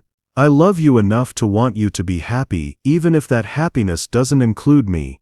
But I won't be your secret. I won't be the woman you love in private while you live your real life with people who fit better in your public world. That's not… It is. Grace's voice broke slightly, but her resolve remained steady. And maybe it's better this way. Maybe it's better that I remember why I don't take risks on love that asks me to make myself smaller. Nathan watched Grace pick up her suitcase, knowing he was losing the best thing that had ever happened to his family, knowing he was about to break Elena's heart along with his own. Don't do this, Nathan said desperately. Grace, please, we can figure this out. Grace paused at the bedroom door, her back to him. I spent 3 years loving you from a distance, Nathan. I won't spend the rest of my life doing it up close.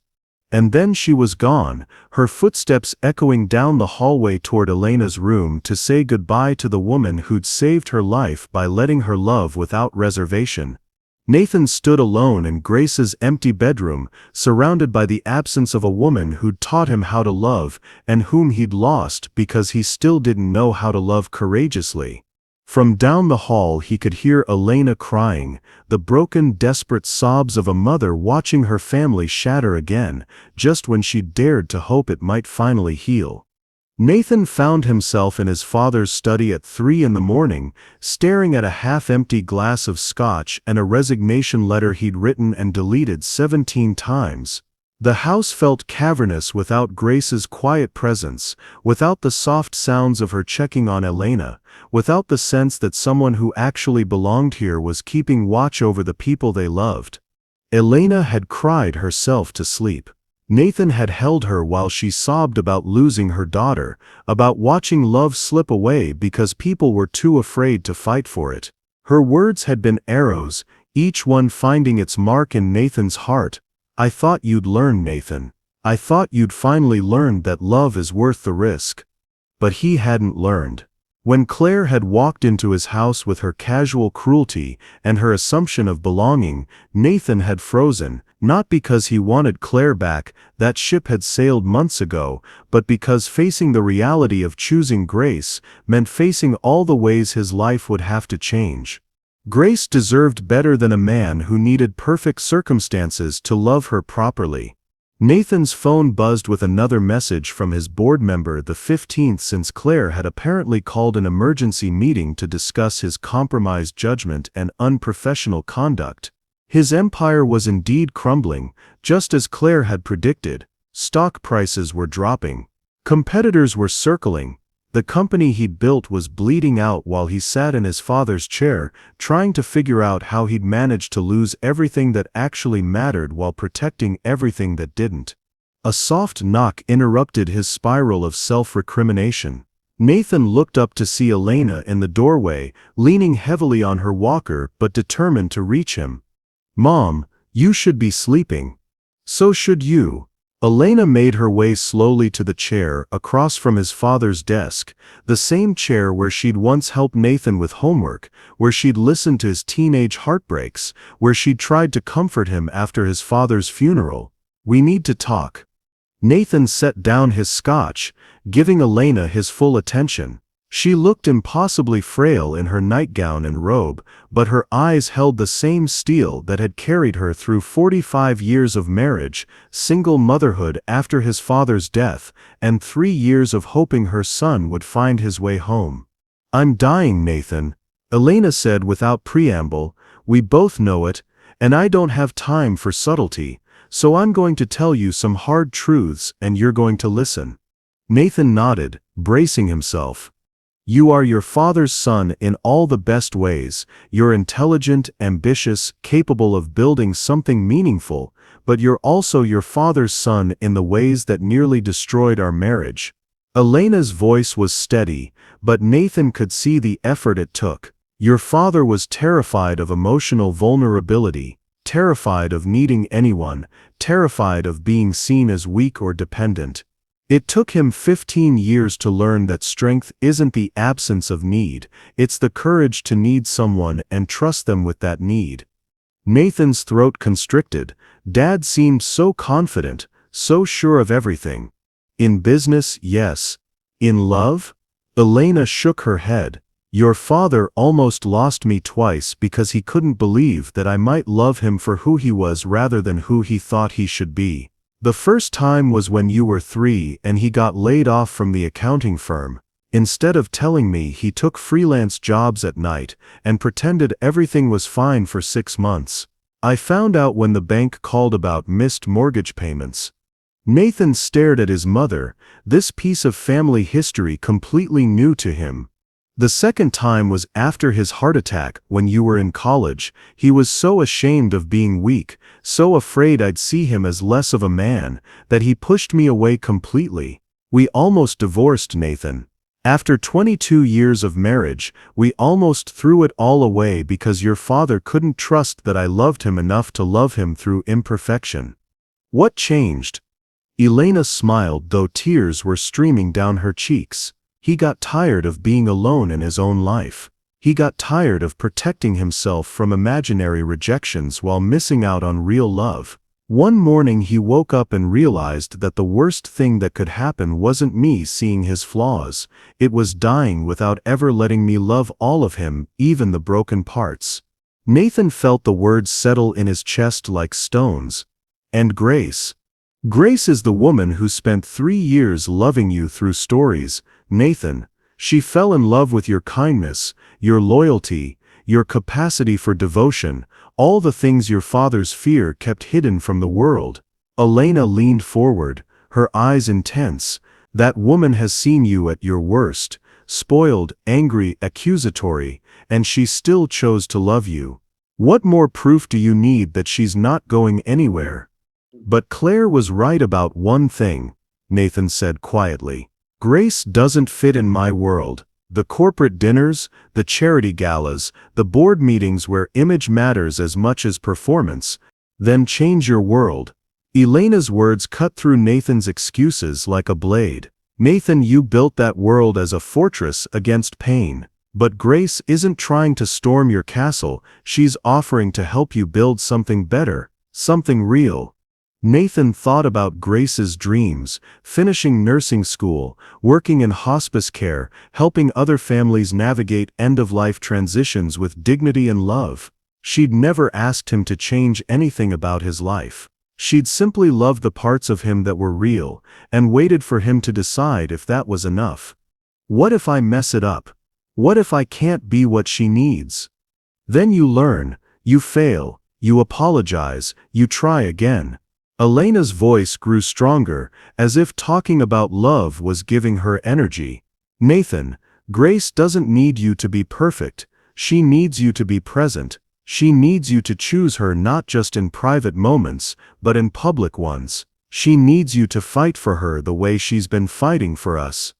Nathan closed his eyes, seeing Grace in his mind, the woman who'd held his dying mother through nightmares, who'd organized medical bills with color-coded tabs, who'd taught him that love was presence not performance.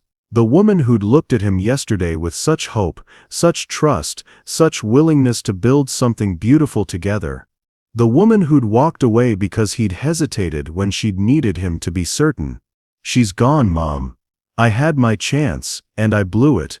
She's at the Marriott downtown, Elena said quietly.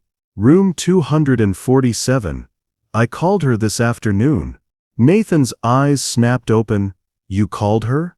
I told her that you were an idiot, but you were my idiot, and if she was willing to give you one more chance to get it right, I'd spend whatever time I have left making sure you don't screw it up again. Elena smiled through her tears. She said she'd think about it.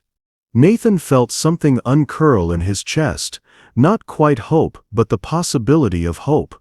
What did you tell her to think about? Whether love is worth the risk of choosing someone who's still learning how to choose back. Elena reached across the desk and took Nathan's hand. Nathan, I don't know how much time I have left. Weeks, maybe months. But I don't want to spend that time watching you repeat your father's mistakes. I want to spend it watching you build the kind of love that survives everything: doubt, fear, external pressure, even death. Nathan squeezed his mother's hand, feeling the weight of 25 years of emotional distance, of chances missed, and words unspoken, of a family that could still be saved if he found the courage to fight for it. What if she won't take me back? Then you respect her choice and spend the rest of your life becoming the man who deserved her love in the first place. Elena's voice was gentle but firm. But Nathan, you'll never know unless you ask. And this time, when you ask, you have to mean it. No reservations, no backup plans, no escape routes. You have to choose her completely, publicly, with your whole heart. Nathan thought about the resignation letter he'd written and deleted, about the company that was bleeding money while he sat in his childhood home learning how to love. Maybe Claire was right about the financial consequences. Maybe choosing Grace would cost him everything he'd built. But looking at his mother, this woman who'd loved him unconditionally, while he'd spent years loving her from a safe distance, Nathan realized that he'd been measuring the wrong things. I need to resign from Sterling Enterprises, Nathan said quietly. Elena raised an eyebrow. Do you? I can't be the CEO Grace deserves, and the son you need. Not with the way I've been running the company, not with the pressure and the travel and the 18-hour days. Nathan felt clarity settling over him like dawn light. I want to build something smaller, something I can run from here. Something that lets me be present for the people I love. And if Grace says no, if you give up everything and she still won't take you back? Nathan was quiet for a long moment, considering a future where he'd chosen love and lost anyway. Then at least I'll know I chose love. At least I'll know I finally learned how to put family first. Elena smiled. The first real smile Nathan had seen from her since Grace left. There's my son. There's the man I raised. Will you be okay if I go to her tonight? Nathan, I'll be more than okay. I'll be proud. Elena struggled to stand, and Nathan moved to help her. But first, there's something I need to give you. Elena led him to her bedroom, moving to the jewelry box on her dresser. From it she withdrew a small velvet box that Nathan recognized immediately, his grandmother's engagement ring, the one his father had proposed with, the one Nathan had always assumed Elena would want to keep. Mom, I can't take that. It's not for you, Elena said, pressing the box into Nathan's hands. It's for Grace, if she'll have it, if she'll have you. Nathan opened the box, revealing the simple solitaire diamond that had graced 3 generations of Sterling women. It was elegant without being ostentatious, classic without being outdated, perfect for a woman who measured love in presence rather than carats. Are you sure? Nathan, that ring represents a promise, that love is worth fighting for, that marriage is about choosing each other every day, that family is built through commitment rather than convenience. Elena's eyes were bright with unshed tears. I can't think of anyone I'd rather see wear it than the woman who taught my son how to come home. Nathan closed the box and slipped it into his pocket, feeling its weight like a talisman. Then you'll know you asked, Elena said simply. And sometimes asking is the bravest thing we can do. As Nathan kissed his mother goodnight and headed toward his car, he felt something he hadn't experienced in 25 years, the terrifying, exhilarating sensation of loving without a safety net. Grace was 7 miles away in a hotel room, probably trying to convince herself that walking away had been the right choice. In his pocket, Nathan carried his grandmother's ring and the weight of a decision that would define the rest of his life. For the first time since his father died, Nathan Sterling was about to fight for love instead of running from it. The outcome was uncertain, the risk enormous, the potential for heartbreak absolute. He'd never felt more alive. The Marriott's lobby was nearly empty at 4:17 a.m., fluorescent lights humming over furniture that had been chosen for durability rather than comfort. Nathan stood outside the elevator, his grandmother's ring burning a hole in his pocket, his resignation letter finally finished and submitted, still glowing on his phone screen. He'd lost Sterling Enterprises. The board had met in emergency session and voted him out as CEO, citing erratic behavior and abandonment of fiduciary duty. 20 years of building, gone in a single email that had arrived as Nathan was driving through the pre-dawn streets of Boston. He should have felt devastated. Instead, he felt free. Room 247 was at the end of a long hallway that smelled like industrial carpet cleaner and broken dreams. Nathan stood outside Grace's door for 3 full minutes, listening to the silence beyond, trying to find words that might bridge the chasm his cowardice had created. Finally, he knocked soft enough not to wake her if she was sleeping, loud enough to reach her if she was lying awake the way he'd been, staring at the ceiling and replaying every moment that had led to this. Nathan? Grace's voice was muffled through the door, surprised but not angry. Not yet. Grace, please. I need to talk to you. I need to tell you what I should have said yesterday. A long pause. Then the sound of the security chain being released, the deadbolt turning, the door opening to reveal Grace in pajama pants and one of Elena's cardigans, her hair loose around her shoulders, her eyes red from crying but still beautiful enough to make Nathan's breath catch. Is Elena okay? Grace's first concern, even now, was for the woman they both loved.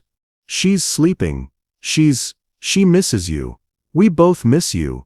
Grace stepped aside to let Nathan enter the sterile hotel room that felt like a monument to temporary things. Her suitcase sat open on the bed, clothes folded with the same mechanical precision he'd witnessed yesterday. The resignation letter of someone who'd learned not to hope for permanence. Grace, I resigned. What? Grace turned from where she'd been straightening already straight towels, genuine shock replacing her careful composure. Sterling Enterprises. I submitted my resignation 3 hours ago. The board voted me out anyway, but I'd already made the choice. Nathan pulled out his phone, showing Grace the email confirmation. 20 years of building that company, and I walked away from it in a single night. Grace sank into the room's single chair, staring at Nathan as if she couldn't quite process what he was telling her. Nathan, why would you do that? Your company is your life. No, it isn't. Nathan moved to sit on the edge of the bed, close enough to see the gold flecks in Grace's dark eyes, close enough to touch her if she'd let him. I thought it was my life because it was easier than having a real life. Easier than risking the kind of love that asks everything from you and promises nothing except the chance to love completely. You can't just throw away everything you've worked for. I'm not throwing it away. I'm choosing something better." Nathan leaned forward, his voice intense with the certainty that had carried him through the dark hours before dawn. "Grace, I want to build something new, something smaller, something I can run from home, something that lets me be present for the people I love. I want to build it with you." Grace's hands twisted in her lap. "Nathan, you don't understand. Yesterday when Claire called me the help, when she made it clear that I'd never be more than an embarrassment to your real life. Claire is gone. Permanently." Nathan's voice was fierce, and she was wrong about everything. "Grace, you're not the help. You're not a complication or an embarrassment or a phase I'm going through. You're the woman I love, the woman I want to marry, the woman I want to build a life with, publicly and proudly and completely." Nathan slipped off the bed and onto one knee, pulling his grandmother's ring from his pocket. Grace's gasp echoed in the small room as he opened the velvet box, revealing the simple solitaire that had witnessed 3 generations of sterling love stories. "Grace Chen," Nathan said, his voice breaking with emotion, "will you marry me, not despite who you are, but because of who you are?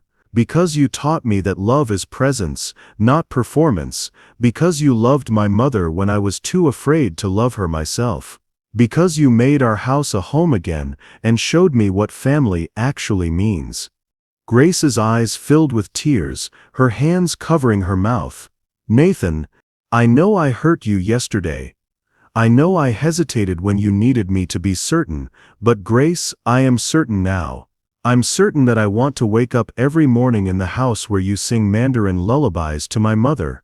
I'm certain that I want to help you finish nursing school and support your dreams of hospice care. I'm certain that I want to hold your hand through every storm and celebrate every joy and build something beautiful together in whatever time we have." Nathan's voice grew stronger, more confident. "I'm certain that I want to introduce you as my fiancée at every boring corporate event, my wife at every family gathering, my partner in every decision that matters. I'm certain that Claire was wrong about everything except one thing: you don't belong in my old world. But Grace, I don't want my old world anymore. I want to build a new one with you." Grace was crying openly now, her tears streaming down her cheeks as she stared at the ring that represented not just a proposal but a complete transformation of the man kneeling before her. "What about Elena?" Grace whispered. "What about taking care of her? We'll take care of her together. As husband and wife, as the family she's always wanted us to be." Nathan's own tears blurred his vision. "Grace, Mom gave me this ring. She said it should go to the woman who taught me how to come home. She said it should go to the daughter she chose when her son was too afraid to choose love." Grace slipped from the chair to kneel on the carpet beside Nathan, her hands reaching for his face, her touch gentle against his skin. "Ask me again," she whispered. Nathan smiled through his tears, understanding what Grace needed, not just a proposal born from fear of loss, but a proposal born from certainty of love. "Grace Chen, you are the love of my life. You are the woman who made me brave enough to feel everything instead of nothing, who made me want to be present instead of protected, who made me understand that home isn't a place, it's the person you choose to love every day." Nathan's voice was steady now. "Sure, will you marry me? Will you build a life with me? Will you let me love you the way you deserve to be loved, completely, publicly, without reservation or escape routes?" "Yes," Grace breathed, and the word transformed the sterile hotel room into something sacred. "Yes, Nathan, yes to all of it." Nathan slipped the ring onto Grace's finger, his grandmother's diamond catching the harsh hotel lighting and throwing back rainbows. It fit perfectly, as if it had been waiting 60 years for Grace's hand. They kissed then, soft and desperate and full of promise, tasting salt tears and new beginnings. When they finally broke apart, Nathan rested his forehead against Grace's, both of them crying and laughing, and holding each other like they'd never let go again. "We should go home," Grace said. "Elena will want to see the ring. She'll want to start planning the wedding," Nathan warned. Fair warning, Mom has very strong opinions about flowers. Grace laughed, the sound like silver bells in the morning light beginning to filter through the hotel room window. I love her opinions about flowers. I love her opinions about everything. What about my opinions? Nathan asked, standing and pulling Grace to her feet. Do you love those too? I love that you finally have opinions about what matters, Grace said, reaching up to kiss him again. I love that you chose love. I love that you chose us. They packed Grace's suitcase together, hands brushing as they folded clothes, stealing kisses between decisions about what to take and what to leave behind. The hotel room had been a way station, a place of temporary exile, but it had also been the place where Nathan had finally learned to fight for what he wanted instead of protecting what he thought he needed. The drive home was quiet, Grace's hand in Nathan's as they navigated streets that were beginning to show signs of early morning life. The ring on Grace's finger caught streetlights and sunrise in equal measure, a beacon of promises made and kept, of love that had survived fear and doubt, and the cruel words of people who'd never understood what family actually meant. Elena was awake when they arrived, sitting in her wheelchair by the kitchen window with a cup of coffee and a smile that could have powered the entire house. She took one look at Grace's glowing face and Nathan's transformed expression and clapped her hands together with delight. She said yes, Elena observed. She said yes, Nathan confirmed, his arm around Grace's waist, his heart full of a contentment he'd never thought possible. Let me see, Elena demanded, and Grace knelt beside her wheelchair, extending her left hand for Elena's inspection. Elena lifted Grace's hand to the morning light, studying the way the diamond caught and scattered sunbeams across the kitchen walls. Perfect, she pronounced. Absolutely perfect. My mother wore this ring for 52 years, I wore it for 45. Grace, I hope you'll wear it even longer. I plan to, Grace said softly. If Nathan will have me that long. Forever, Nathan said immediately. Grace, I want forever with you. Elena looked between them, her green eyes bright with tears and joy, and the particular satisfaction of a matchmaker whose plans had finally come to fruition. Well then, Elena said briskly, we have a wedding to plan. Grace, dear, what do you think about roses? White roses, or would you prefer something with more color? And Nathan, you'll need to call Father Miguel at St. Mary's. He's been waiting 3 years to marry you properly to someone who deserves you. As Grace and Elena dove into wedding planning with the enthusiasm of two women who'd been waiting years for this moment, Nathan stood in the kitchen doorway watching the scene that would have terrified him just a week ago. His mother's face was animated with purpose, her illness temporarily forgotten in the joy of planning her son's future.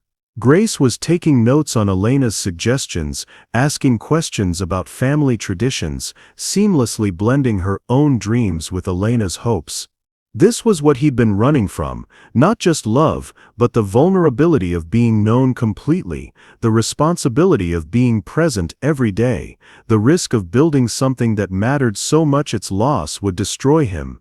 But looking at Grace's face as Elena told stories about wedding traditions and family recipes, seeing the easy affection between the two women who'd become his entire world, Nathan realized he'd been measuring risk all wrong. The greatest risk wasn't loving completely and losing everything. The greatest risk was protecting himself so thoroughly that he never lived at all. 6 months later, Nathan and Grace were married in Elena's rose garden on a perfect May morning, surrounded by neighbors who'd watched their love story unfold, and friends who'd learned that sometimes the most beautiful romances begin with simply showing up for the people who need you most. Elena, radiant in lavender silk and a wheelchair decorated with white roses, cried through the entire ceremony. She lived 8 more months. 8 months of watching Nathan and Grace build their consulting firm from the converted study. 8 months of helping Grace through her final nursing school exams. 8 months of Sunday dinners and family movie nights, and the daily miracle of love chosen freshly each morning. When Elena died peacefully in her sleep the following January, Nathan and Grace held each other in the same bedroom where they'd first learned to trust love without guarantees. They grieved together, planned the funeral together, and scattered Elena's ashes in the rose garden where she'd blessed their marriage and taught them both that family isn't about blood or obligation, it's about choosing each other every day, especially when choosing is hard. Today, 2 years after Elena's death, Nathan and Grace still live in the house where love taught them to be brave. Nathan's boutique consulting firm serves families navigating medical crises, helping them understand that presence matters more than money. Grace works in hospice care, easing transitions for other families, carrying Elena's lessons about dignified death and graceful love. And every evening as sunset colors the walls of Elena's old bedroom, now Nathan and Grace's room, they pause outside the door the way Nathan once did as a frightened son, afraid to enter spaces where love lived without apology. But now, instead of hesitating, they enter together. They've learned that love isn't something that happens to you, it's something you do every day in small ways and large ones. They've learned that home isn't a place you're born into, but a life you build with someone who chooses to stay. And they've learned that the most beautiful love stories don't begin with perfect people in perfect circumstances, they begin with broken hearts learning to heal by loving something bigger than their own fear. In Elena's rose garden, white and yellow and deep red blooms grow wild and beautiful, tended by hands that have learned to trust in seasons of growth and seasons of rest, in love that survives winter and comes back stronger every spring. And if you listen carefully on quiet Sunday mornings, you can still hear the echo of mandarin lullabies carried on the wind, promises of love that transcends language, love that transcends death, love that teaches us the only victory that matters is the courage to love completely while we can. Have you ever had to choose between safety and love? What does home mean to you? Is it a place, or is it the people who choose you every day? Share your thoughts below. Sometimes the most beautiful endings are really just new beginnings, and we'd love to hear about the love stories that taught you to be brave. The end. Nathan learned to love courageously, Grace found her worth, and Elena got to see her children find each other before she peacefully passed on. If you enjoyed this story, you will surely love the next one. It's as crazier and more intriguing as you can ever imagine. So do check it out.